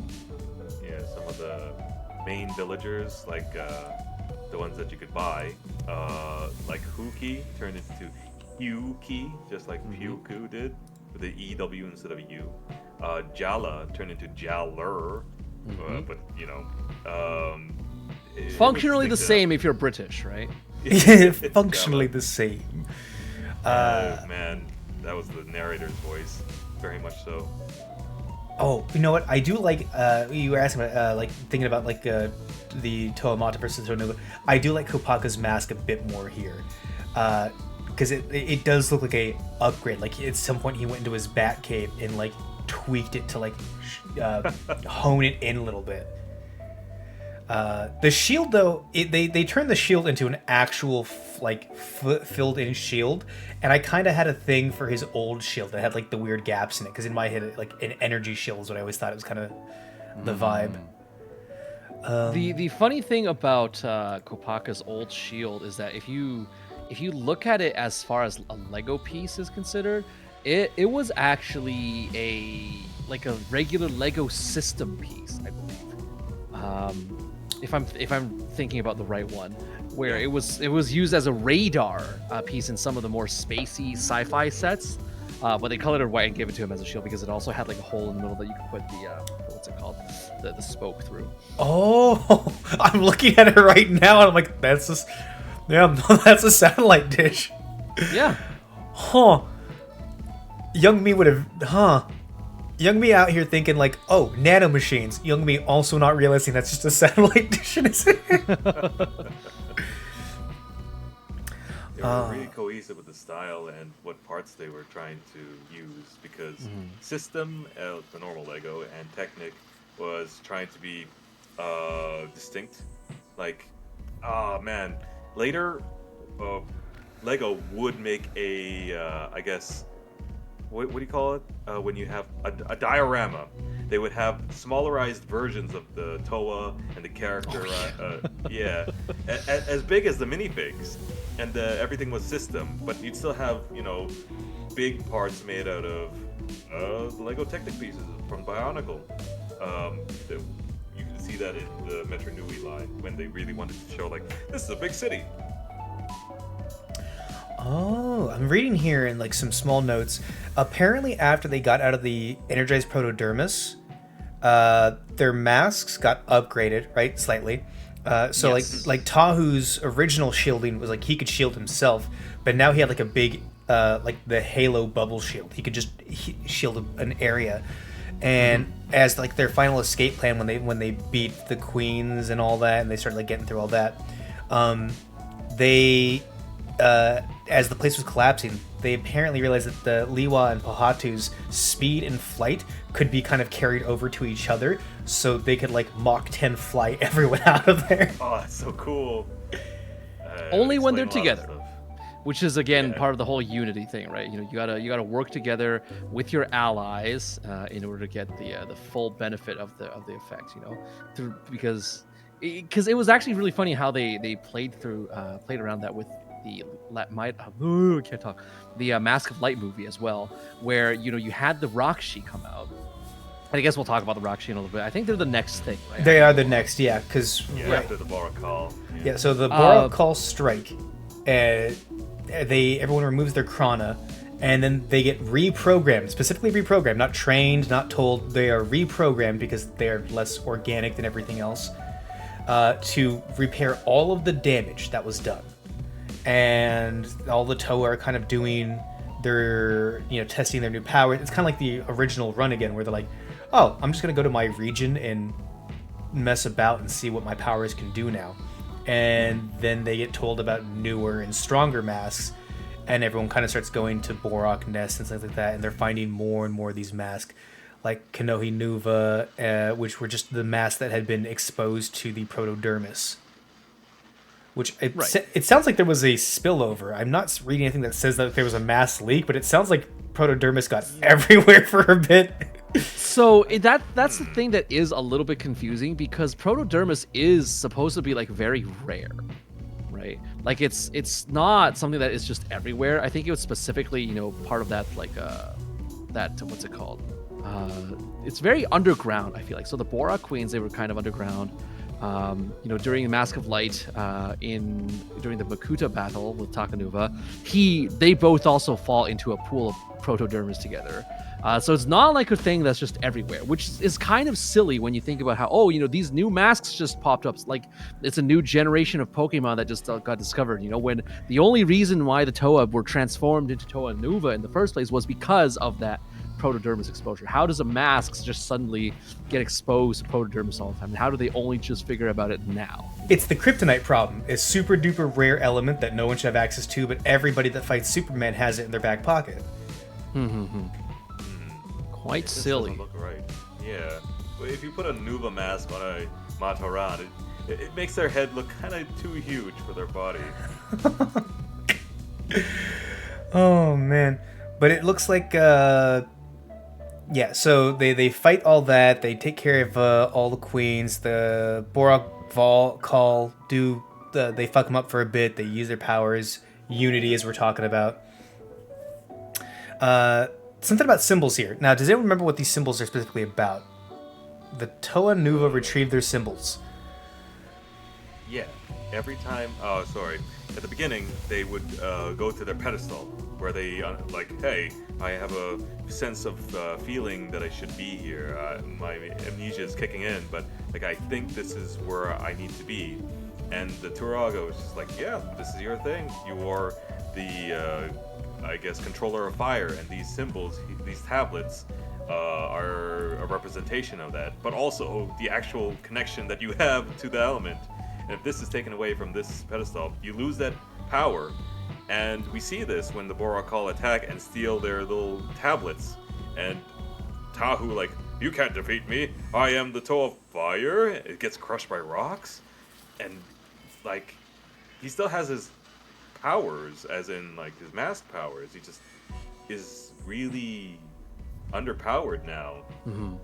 And that's the narrative is that they get together because they're still strong together. Their teamwork, that's what they learned all this time. And they deal with all the shenanigans of the Borak in certain ways. And in the animated feature, you see the Borak get their comeuppance when their powers are set back on them. The gravity guy gets crumpled by his own gravity. Ooh. Sonics guy, it blows apart because of his own sonics. The other guy just like becomes plasma.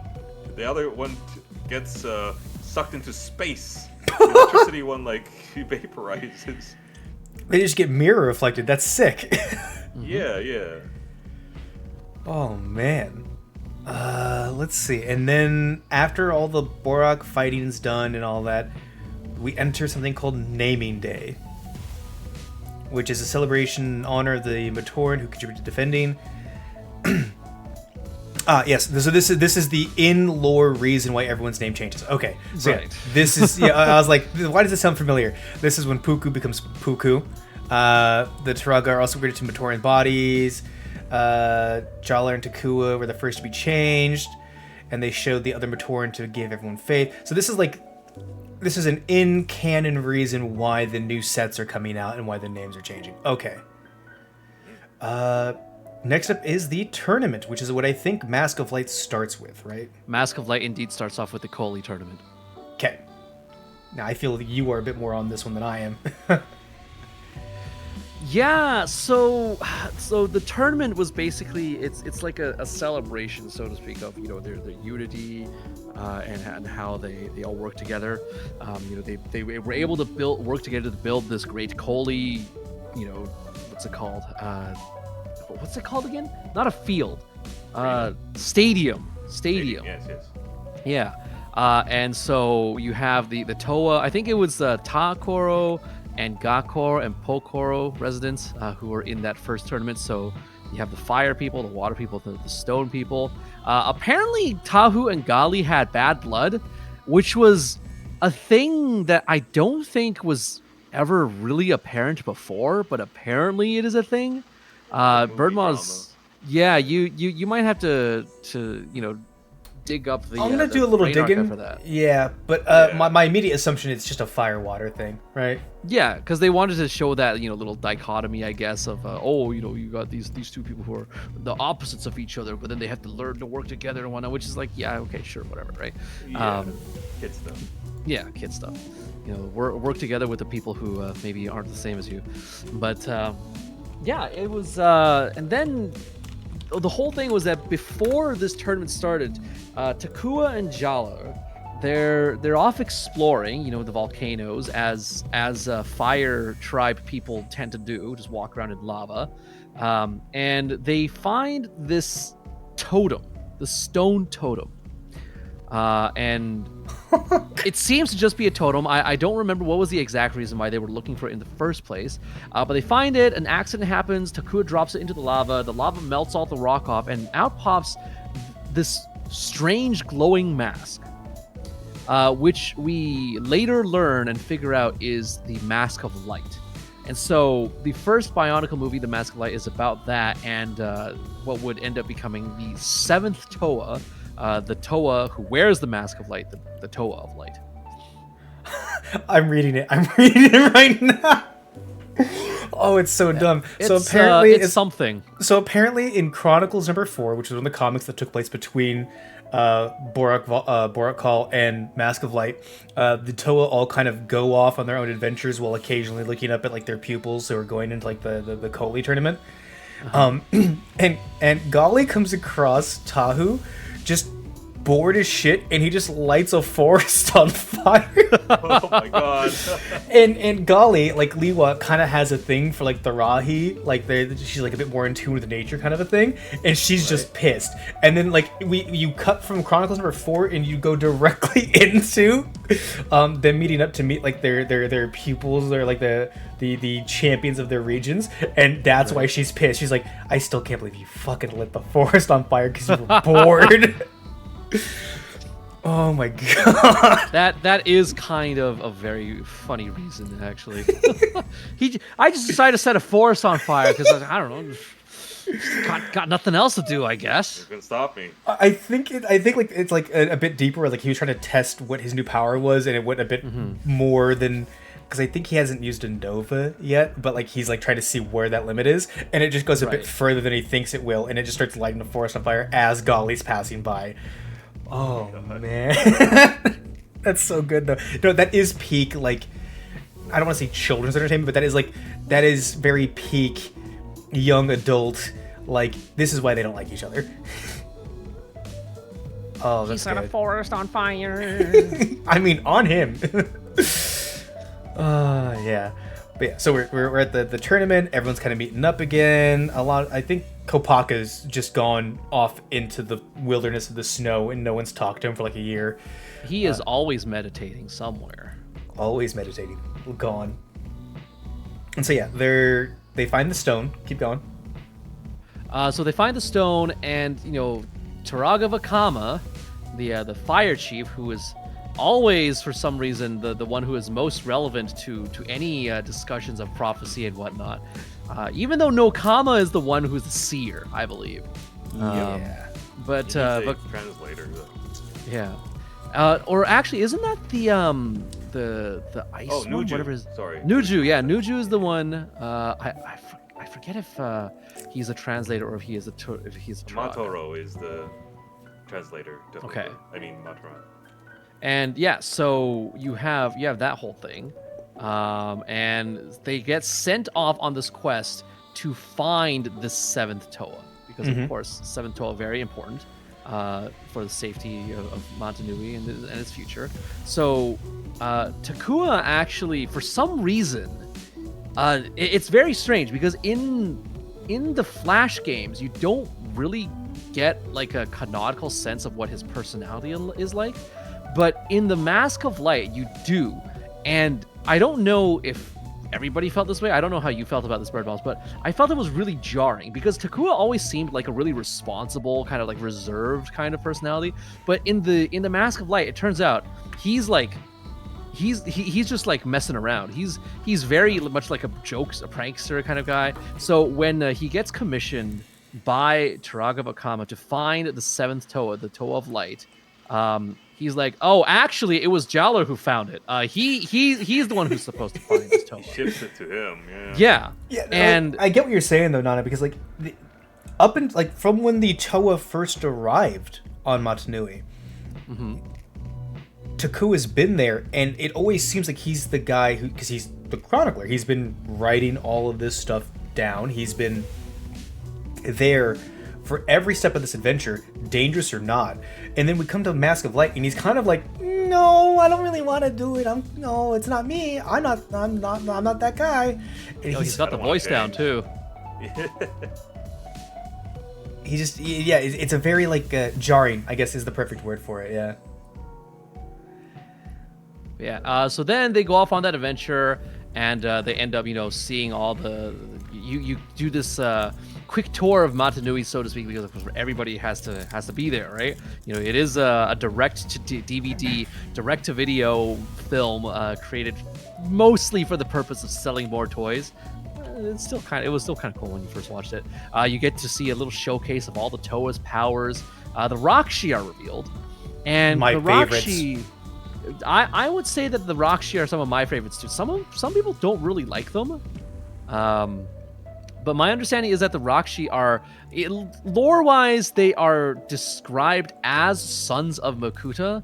Specifically, I don't remember what that actually is. So I don't know if Birdmaws, you have anything else to add on to the Rakshi bit. I do know that the Rakshi themselves are not, the things that you see are not the actual, like the Rakshis are just exosuits for something that lives inside of them. Right. Yeah, the Karana. Those things were the actual things that infected the Koli Ball, where Akmao delivered them to the people.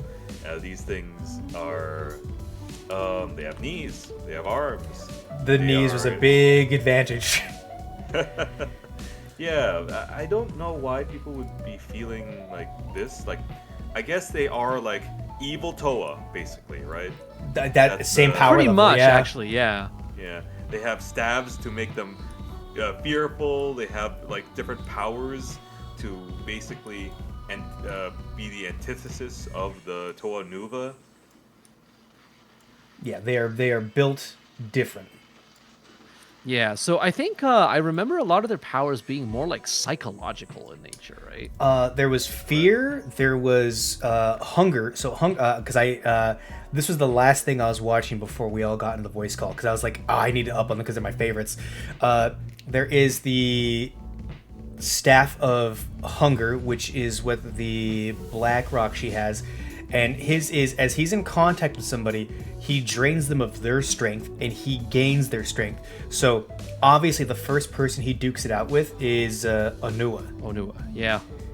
And he bodies Onua. Like Onua takes a hit, drops 3 of them, and then this one gets on him and just drains him immediately. There is the Staff of Poison, which the green one has. Mm-hmm. And a lot of these staffs can be used at range, but a couple of them can't. And the Staff of Poison is very explicitly contact only. But because they can work with weird rules, he could stab the ground, and the poison would spread across the entire ground. If you were touching that ground, it would spread to you, kind of a thing. Mm-hmm. And that ends up being a problem much later. There is the Staff of Fragmentation, which I believe the brown Rakshi has, where the staff itself holds the power but doesn't cause it. It turns his entire body into a landmine effectively. So every time he stepped, he would cause micro explosions, and he couldn't sneak up on anybody. So he had to like brute force everything. Mm-hmm. There is the Staff of Fear, which the red one has, and that one he could just laser somebody, and they would begin having horrible visions. But for specific people, when they were hit by it, it let Makuta directly speak to them. Which is, I believe, what happened with Takua, was it? Yep. It happens twice. Yeah, let's go. There's Rakshi. Just so I can make sure I'm saying this all correctly. Rakshi staffs. Staffs of Power. Here we go. We have the Staff of Fear, the Staff of Poison, Staff of Fragmentation, the Staff of Hunger and Absorption. There we go. It was a 2-headed staff, so that one has 2 different ends on it, and it leeches the strength from its opponent and increases his power. There's the Staff of Anger, which is used by the white one, and it fires an energy wave which causes the target to become horrifically angry. So 1, it hurts you, and then 2, it turns you into berserk mode. And I don't remember if Tahu was hit by that one, which is why he goes so berserk during that one scene in the film. He gets hit by the poison. He does get hit by the poison, but then there's also a scene where he flips out against a Gali, I believe. Yep. In a very, a way that goes a little bit beyond just having beef with each other. Yeah. So I do wonder if maybe he was hit by that, but I could be wrong. I could be misremembering. And then the scariest one, but it often required him to stand still, was used by the Rakshi known as Gurak, which is the blue one, the Staff of Disintegration. which it would just fire a beam and turn whatever it hit into dust. And it can be used at a very long range. There's a couple scenes in the Mask of Light movie where like 2 other Rakshi will like tap their staffs onto his, and it will like increase the range, and they're like sniping the Toa and I think it's a scene specifically where everyone's running away, and like the Rakshi all tap their staffs on this one, and it blasts whatever they're riding, like a vehicle of some kind, and it just knocks them out of the air instantaneously. And then I think comic exclusive, there is the Rakshi of Heat Vision, and these are technically not sons of I'm forgetting the name. Makuta, because they don't forcibly have to listen to him. So like all the other Rakshi, they are like innately designed to listen to Makuta. The ones that wield the Staff of Heat Vision for some reason could go, nah, we agree with you, we're gonna do it anyways, but we don't have to. Yeah, these Rakshi are a little bit later in the story. They have laser eyes, and there's plenty more of them as well. Okay, so they're a little bit more I don't want to say mass produced, but Kind of, yeah. I mean, Legends of Metro factory line. Yeah, I mean, in Legends of Metro Nui, we see that there's actually hundreds of Rakshi that just live there, but only specific ones get like the blessing. It's kind of, I guess, the Rakshi that we see in Mask of Light are like the Borak Val, where they're like chosen, kind of a thing. Yeah, so they're facing that, and Takua and Jaller are still on their adventure. What's the name of the water Matoran that's their friend but doesn't go on the adventure with them? Holly? Holly. That's correct. Yeah, so where am I? I mean, so the Rakshi come out, and then of course a lot of the movie is just like, you know, the Toa getting their action scenes against them. Tahu gets hit by 1 or 2 of the rays, or at the very least by the poison one. There's a whole reconciliation thing between him and Gali, where he finally acknowledges that, you know, they cannot stand as individuals, and they have to work together as a team. You know, standard teenage, well, not teenage, but like, you know, late childhood, you know, story messaging kind of thing. And eventually they meet for a climactic final showdown at Kini Nui, which is sort of the central shrine portion of Matanui, because of course the thing in the middle is always the most important. And it's here that all 6 of the Rakshi and all 6 of the Toa are together, but the Toa still get overpowered by the Rakshi, and it takes Jaller taking a hit for Takua to receive this kind of either a revelation of some kind or a memory returning thing, because surprise, turns out he's had amnesia the whole time, and he puts on the mask and becomes the 7th Toa, the Toa of Light. No longer named Takua, he is now Takanuva. Which is also kind of interesting that the Nuva is already built into his name, like, you know, the Toa Nuva. Yeah. But you know, well, you know that we don't have to sweat details like that. But of course, he fires a light ray and he just destroys the Rakshi in like 1 hit. You know, it's just protagonist stuff, right? And so the thing about Takanuva that's very interesting is that so of course in the Bionicle lore, you have your Toa, and then you have your other characters and whatnot, and the Toa are always supposed to be like the protagonists, right? Like the 6 Toa, that is. They're like the sort of the main characters. Takanuva, even though he was sort of the eye of the chronicler that we looked through at first, upon becoming Takanuva, his role sort of changes. And so I don't know how familiar you guys are with like D&D stuff. Probably quite a lot, because W.I.S.E, you run like a campaign, right? Yep. Yeah. So Takanuva, he takes on a role that's almost kind of like Driss Do'Urden. Okay. All right. I see where you're going. So he becomes the Drist Jordan of Bionicle, you know, where he has his whole separate storyline. He does some really cool shit that's totally separate from the other toy, because he doesn't really work together with them in the same way, right? But he has his whole like storyline that's sort of separated like that. He accomplishes a lot of things. So that would actually be the best comparison to make for him. I'm fucking losing it at the Drist. I mean, you're not wrong. Like you say it, and I can see the connections you're making. But yeah, that is very accurate. That's the route he takes. So do they mention it in Mask of Light though, that Takua is not a Tamatoran? I don't believe they mention it yet. No. Okay. Yeah. All right. That's coming up soon. Which I want to ask you guys. We're getting near the end of Mask of Light, which would be, I guess, the finale of like the Motunui arc. Mm-hmm. We have run for 2 hours. I said we'd go for 2 to 3 hours. But how you guys are feeling? You guys want to keep going? To like I'm Metronui? flex for as long as I'm able to, because my understanding of the lore only goes up to a certain point. Mm-hmm. So the end of Mask of Light is where my knowledge sort of runs out, and everything else I can only comment on very like I only know a few things about Metronui. Gotcha. Birdmouse, how you feeling?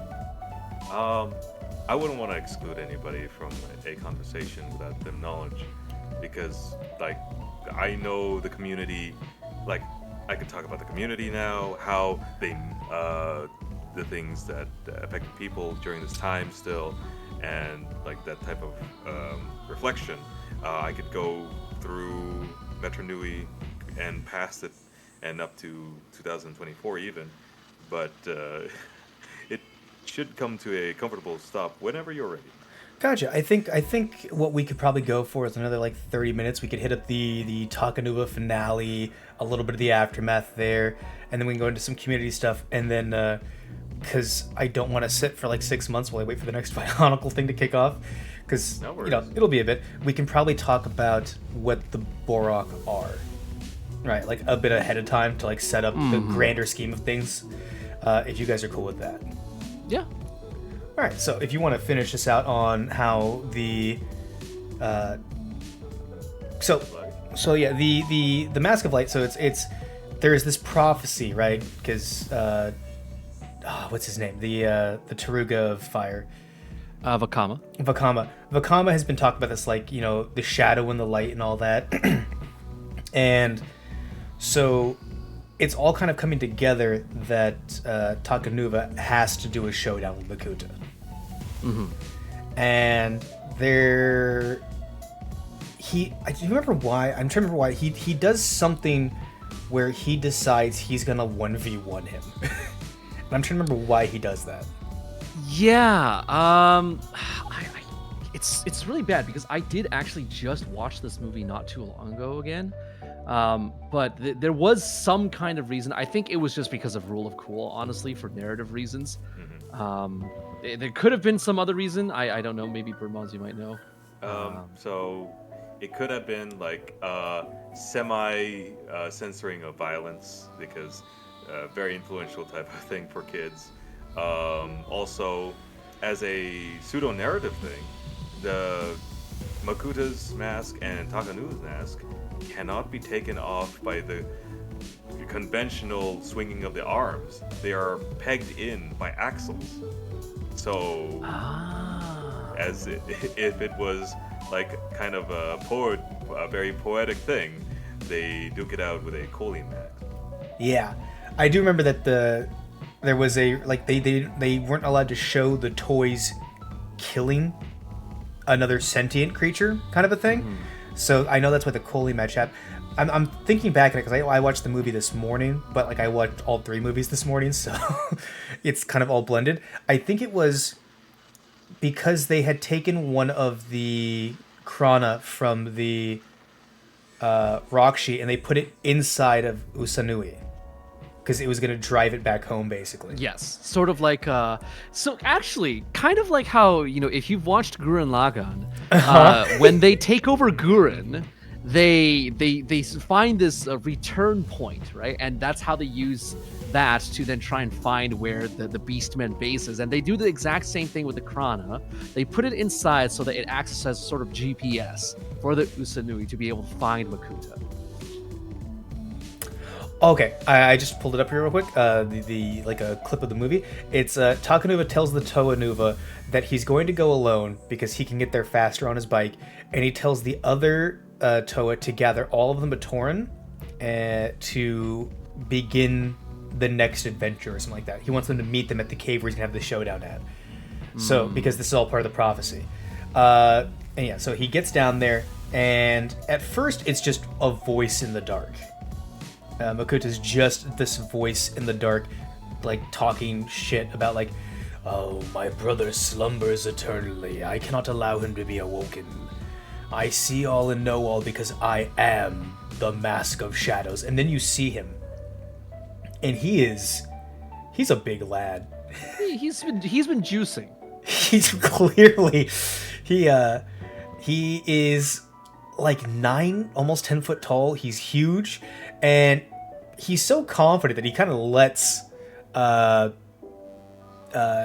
Takanuva decide how it's going to go down. It's a Koli match, which is you like have circular things in your storytelling.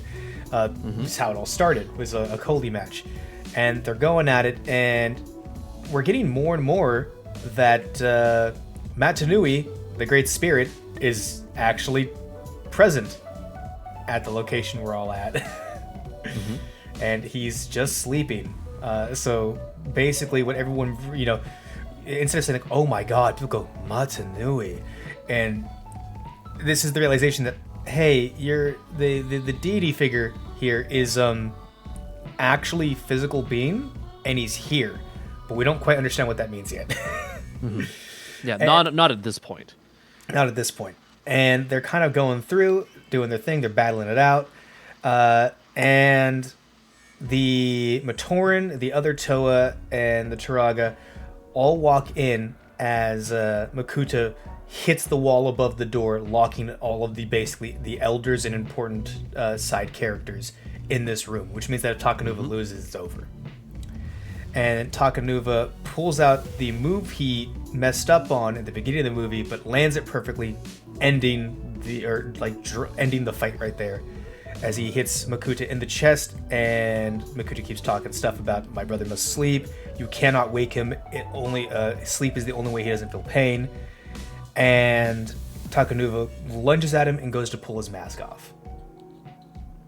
As they both welcome in Dante Day. Let's hope you're doing well today. God, I have made a huge Welcome. mistake. Let's get you a shout out. What were you up to? Let's see. Dante. We're currently talking about some Bionicle lore. We're nearing the end of Mask of Light right now. Welcome on, everybody. I have with me today Nanase Kane. Say hi. Hello, it's me, Nasikine. I've always thought myself to be a Bionicle head, but apparently I am nowhere near as much of a Bionicle head as a co-collaborator here today. Birdmoz. Hi, Birdmoz. Hello. I won't claim that I know everything, and I'm just glad to share my knowledge with you. It's just a bit of nostalgia, really. Truly a very fun time, though. It's been a good time to kind of go over. Blink if you're being held against your will and need help. No, Digby, I love this stuff. I love doing lore streams because it shares the weirder or like more in-depth parts of things that maybe you enjoyed as a child. But welcome on in, everybody. Hope you're doing well. And you're playing Medieval Machine Builders. That sounds like a Siege game, Dante. Was it a good time? I'm hoping it was. Medieval Machine Builders. Are you more of a trebuchet guy, or are you more of a... What's the other one that everyone talks about? There was a meme for a while where it's like, no, screw your trebuchet, we're this gang. And oh man, I'm forgetting what it was. But yeah, we are currently near the end of Mask of Light. Do you want to run us out on here, Nana, on how the rest of this adventure goes post pulling the mask off? Yeah, so Takanuva and Makuta, they're in this, this struggle for life and death. And conveniently, there happens to be a pool of protodermis in this lair where Makuta is. Again, no idea what exactly is the inner workings, the mechanics of protodermis. Again, it's been theorized here that they're probably nanomachines. But anyway, so they tumble and fall into this pool of protodermis, and a strange kind of fusion happens where they emerge from the protodermis combined as one being. And I don't think I've never really looked into if they are just physically one or if they're also now mentally one, which would be something to look into, I guess. I wonder if Bird Malls, you might have already looked into this. But then there's this decree that the Matanui must be awakened, and they work together as one being, I guess, to open the door that I guess is physically sealing Matanui. The door, the gate, I guess, proves to be a little bit too heavy, too much for even them to handle, combined as one, and it falls on them, uh, basically destroying them. So I believe this is the end of Makuta Pterodax. It wasn't that he was defeated by a direct confrontation with another being. So therefore, going circumventing the rules about children's media, where I guess you're not allowed to have another person kill someone. Yeah. But he sort of quote unquote dies as a result of him opening this door, right? And Takanuva's mask of light slides out, and everybody just, strangely enough, proceeds as if nothing really has happened. Oh, doesn't They're he like have, doesn't sad he for a have- moment. Doesn't he have like a last moment where he shows the mask of light can regenerate people? Doesn't he bring Jollar back? He does. So yeah, before the door falls on Makuta Takanuva, whatever that's called. I think there was actually a name for this. Yeah, Takuta Nuva. Takuta Nuva. That's a little crunchy. it's they tried. An effort was made. But before Takuta Nuva, the door fell on him. He takes Jollar's mask and revives him, brings Jollar back to life, and then the door falls on him. His Takanuva's mask slides out, and then Vakama takes everybody to this room where the glyphs of the three great virtues are on the floor. He gets Holly to stand on one. Oh, I forget if it's Unity. I think it's probably Unity. It's Unity? Unity, Duty for Jollar, and then he puts the Mask of Light on Destiny, which glows and also regenerates Takanuva. Yeah. I don't know if there was any sort of goal to this particular ritual, but that is where the movie ends, where they are looking into this vast expanse of bright light. Presumably, it has something to do with the awakening of Matanui, but it's not shown in the movie, and so any details about that you'll have to look for elsewhere. So having just recently watched it, there is an extra like 30 seconds where the light clears away. It's a ocean of protodermis, and there's another island. Okay, well, I guess that's the funny thing that's coming up next, isn't it? Vakama then begins to tell the legends of Metro Nui, the Toa Nova, while the Matoran construct boats and cross the Silver Sea, as they dub it. After a couple weeks, the Matoran depart from Matanui, never to return, and before they arrive on the shores of Metro Nui, Holly asks Vakama if any more tales of the Toa Metru remain to be told, because the Toa Metru were the previous Toa before the Toa Mata. And Vakama denies the fact that there are any, deciding to keep the last story for himself. What the hell, man? This just blew up my mind when that piece of the, what do you call it, comic came through, which is like, you're not the first Toa. Oh, It's just yeah, like, that one. Here we go. We're going back in time. We're going into the island, deep underneath it, where there's still sunshine, because this is a high technology like prequel where everything looks so shiny and new and utopian, the other side of dystopian, which that was the truth about that. There's movies about it, of course, and I don't know how. Would you want like a little bit of a primer before that? Like, would you want to sum up our adventures on Matanui and how it radiated across like the community and before like getting into like, hey, here's the second arc of One Piece? I'm kind of down for that. I will say the last line of this entire saga breakdown, I didn't. I just watched the movie. I don't remember this. The group was greeted by Turaga Doom. What? Who? Oh, okay, so, oh man, how do I explain it? I don't want to delve I too know much, who so he just is, let but people that's know. a whole Yeah. nother arc. That's. Oh yeah, that's a I lot. guess they planned ahead for that. Yeah, this was 2003, the end of that, and um, for before the Mask of Light, actually, like yes, there was already six guys, your Toa, then six Borok, and then six Borakal, and six Rakshi. But before they revealed the Mask of Light, the community made a purple Toa named Variki, the seventh Toa, Toa of, I guess, energy. It looked like this. Somebody tried to manipulate a Onua's mask in his CG art What did you say the and name give it was? lightning bolts. Variki. Here, Oh my God. yeah, Variki. This looks like a WWE character. This is like Sonic OC level of fan creation, but for Bionicle. This is so funny. Yeah, Rouse? Voriki was a like a like Waluigi basically. You know, it's even purple. There And we go. so There's Variki. yeah, there was a lot of like lore and speculation before it was the Purple Man before the Purple Man. Maybe he's a Tumblr sexy man now. And Oh I no. yeah, they made lore behind it. The people on the forums back then gave this thing like 1,000-year backstory. Um, they tried to incorporate the online characters from the Flash game this way, and everyone was hyped up for the movie. Of course, it kind of blew out the wind from their sails when, you know, narratively it felt better to have our chronicler, the person you played as, be here for the Seventh Toa line, the Mask of Life. And even then, it was just like, no, we still believe that there's seven Toa. So it's a fan thing, in truth.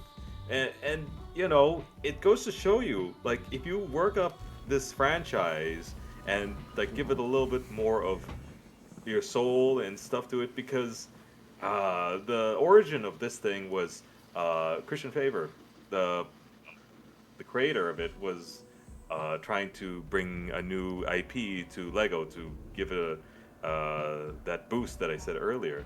And at the same time, he found a benign brain tumor, Oh, and he spent the next decade trying to treat it with medicine. So the canisters going to Matanui was like his medicine that he was taking to fix himself. oh wow. Really? Yeah. He had like 10 years of morning sickness, and he just thought of this like little connection that he had with the IP. And okay, he got his other coworkers onto this. And yeah, there's a lot of like him fighting back the corruption of Makuta, his mind changing over the time, and also the communication of like, hey kids, you're growing up.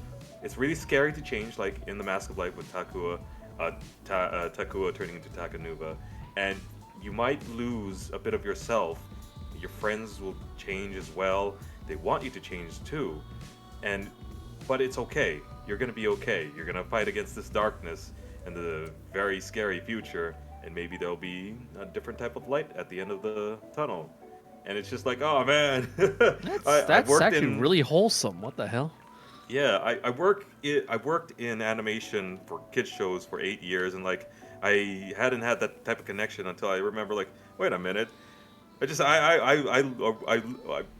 I grew up this way, and like, okay, maybe there is that type of thing that even though it might be a job, I'm still communicating that this is what adults want to tell kids. Yeah, you can be a Power Ranger and you can fight against the problems of every week.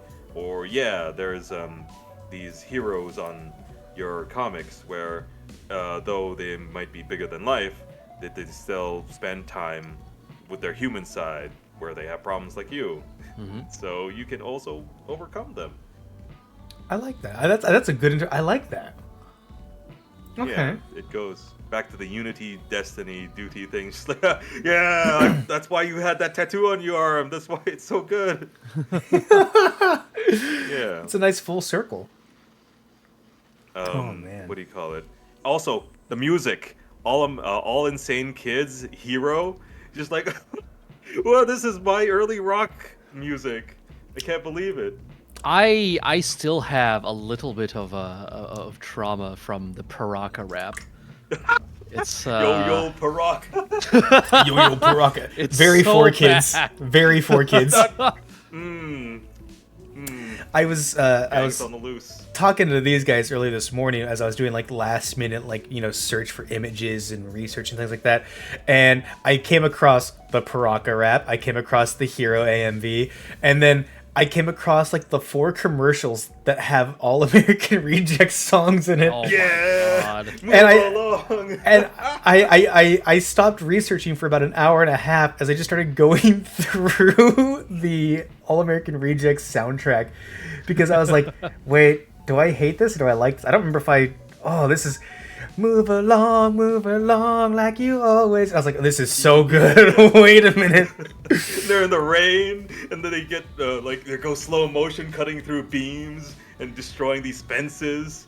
Oh man! See, I was I think watching so much of that. Yeah? It's really funny because, for better or worse, Bionicle did try and grow up with its target audience. Yeah. In this case, for worse. I Because mean, this probably would have been when when you're talking about the development cycle of the kids who grew up with Bionicle, maybe when they were 6, 7, or 8 or so, right?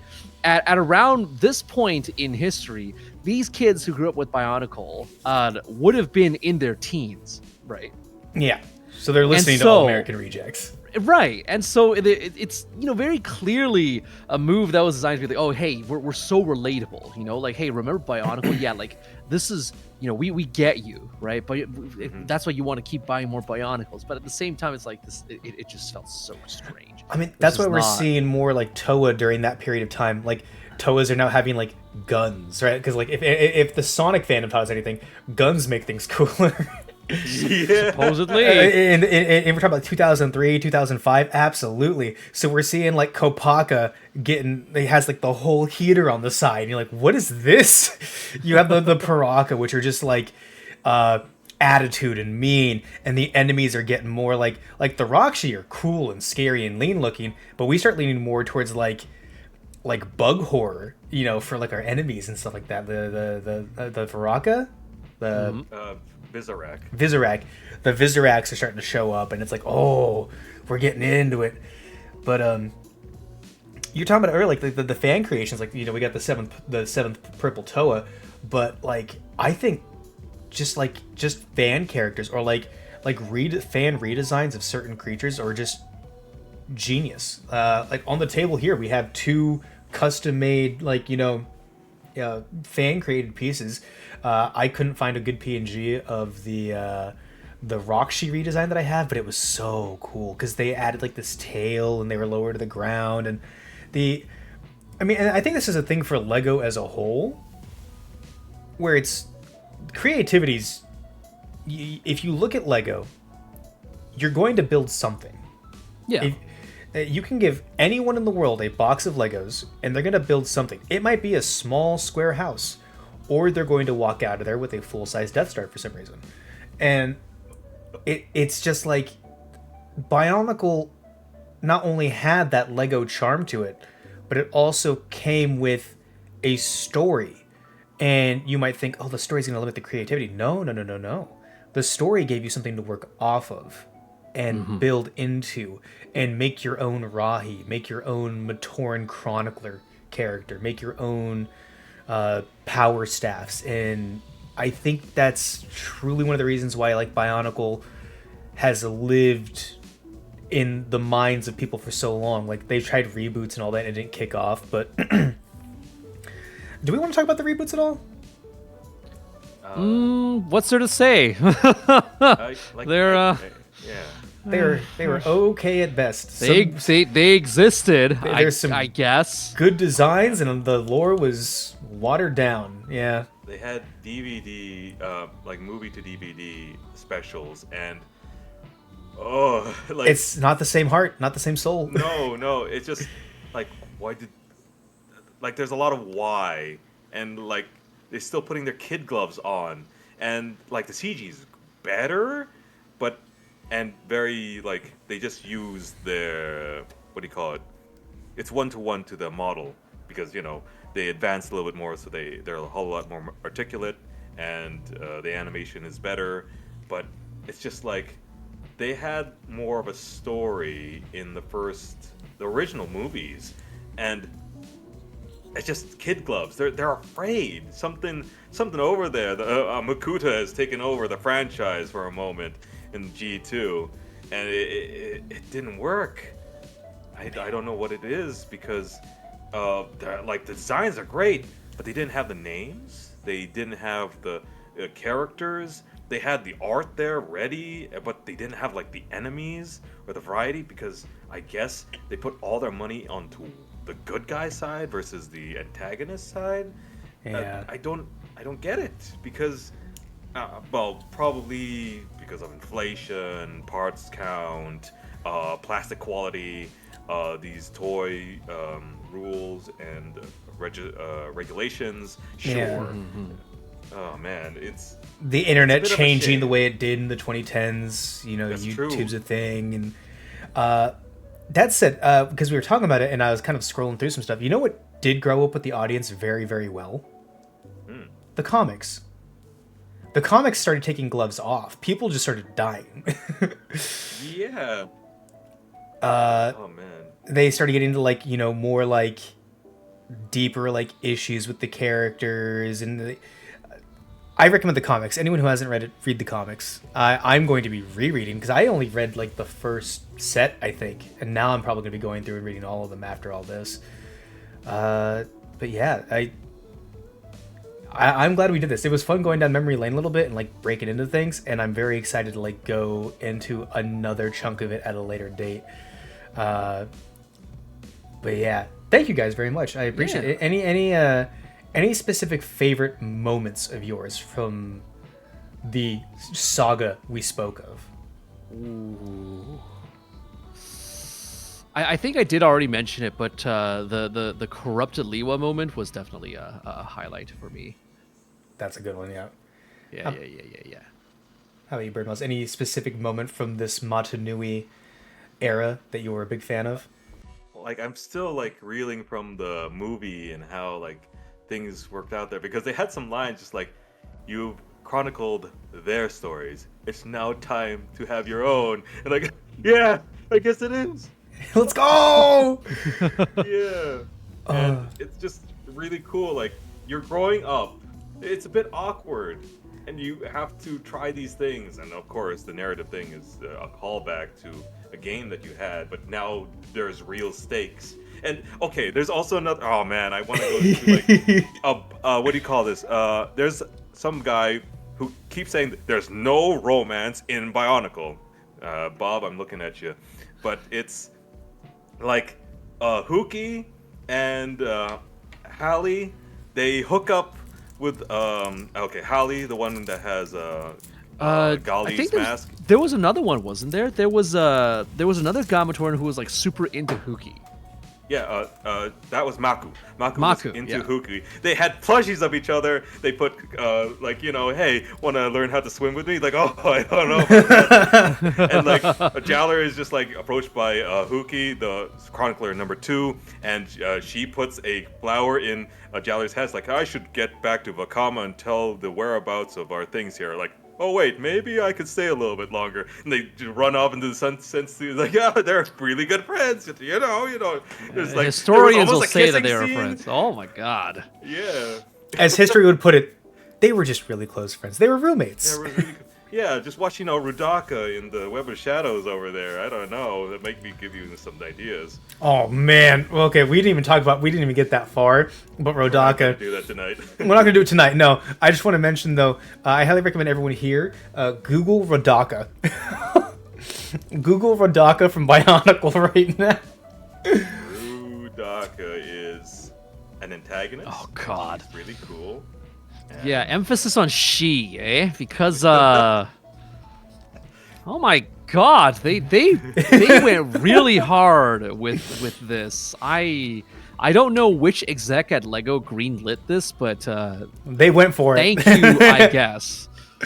Oh man, I think my favorite moment, if I want like an action scene moment that I loved, is because you reminded me of it, Birdmoz, is when the symbols are all stolen and all the Toa reverse the powers of the Borak Vol on themselves, and it's like, oh, get sent to space, get vacuumed, idiot. yeah. But if not that, it's the realization that at the end of Mask of Light, when Vakama just goes, no, there are no more stories. And then in his head, I'll keep the last ones for myself. And you're like, oh, there's a whole previous set of things we don't even know about. Okay, Bionicle time. Hello, Takamura Takaka. We're actually getting ready to go rade somebody. But welcome on in. Sure Hope are. you're doing well. Welcome. Do we know anyone doing any events tonight? If not, Let's see. well, Good first off, I question. doubt it. But let's see if anyone's playing a Bionicle game on Twitch. Well, Sure okay, are. so here's the thing. I don't know if she will be on that, but I know there is a Super Mario 64 Takua 64 ROM hack because I've played it, and Moriko is currently playing a variety of Mario 64 hacks. So I am wondering if we do raid Moriko, will she see the Bionicle and then play that perhaps? Possibly. That's on the list. I normally don't raid non-VTubers, but there is someone actively on Twitch right now playing Lego Bionicle Quest for the Toa. We have to go then. We have to go. Yeah, like they're not a VTuber. I don't even know if they talk, but they're doing a speed run of Quest for the Toa, and I think that's the pick. Well, Let's go do it. Yep. Thank you, everyone. What's a fun Bionicle lore? Vakama says raid. What's our raid message gonna be? Unity, duty, destiny. Unity, duty, destiny. Duty, destiny. Unity, duty, destiny raid. All right. Thank you all for coming here. Thank you again, Nana Sekain. Let's give you a shout out again. Shout out for having to Nana Sekain. Shout out Nana Sekain.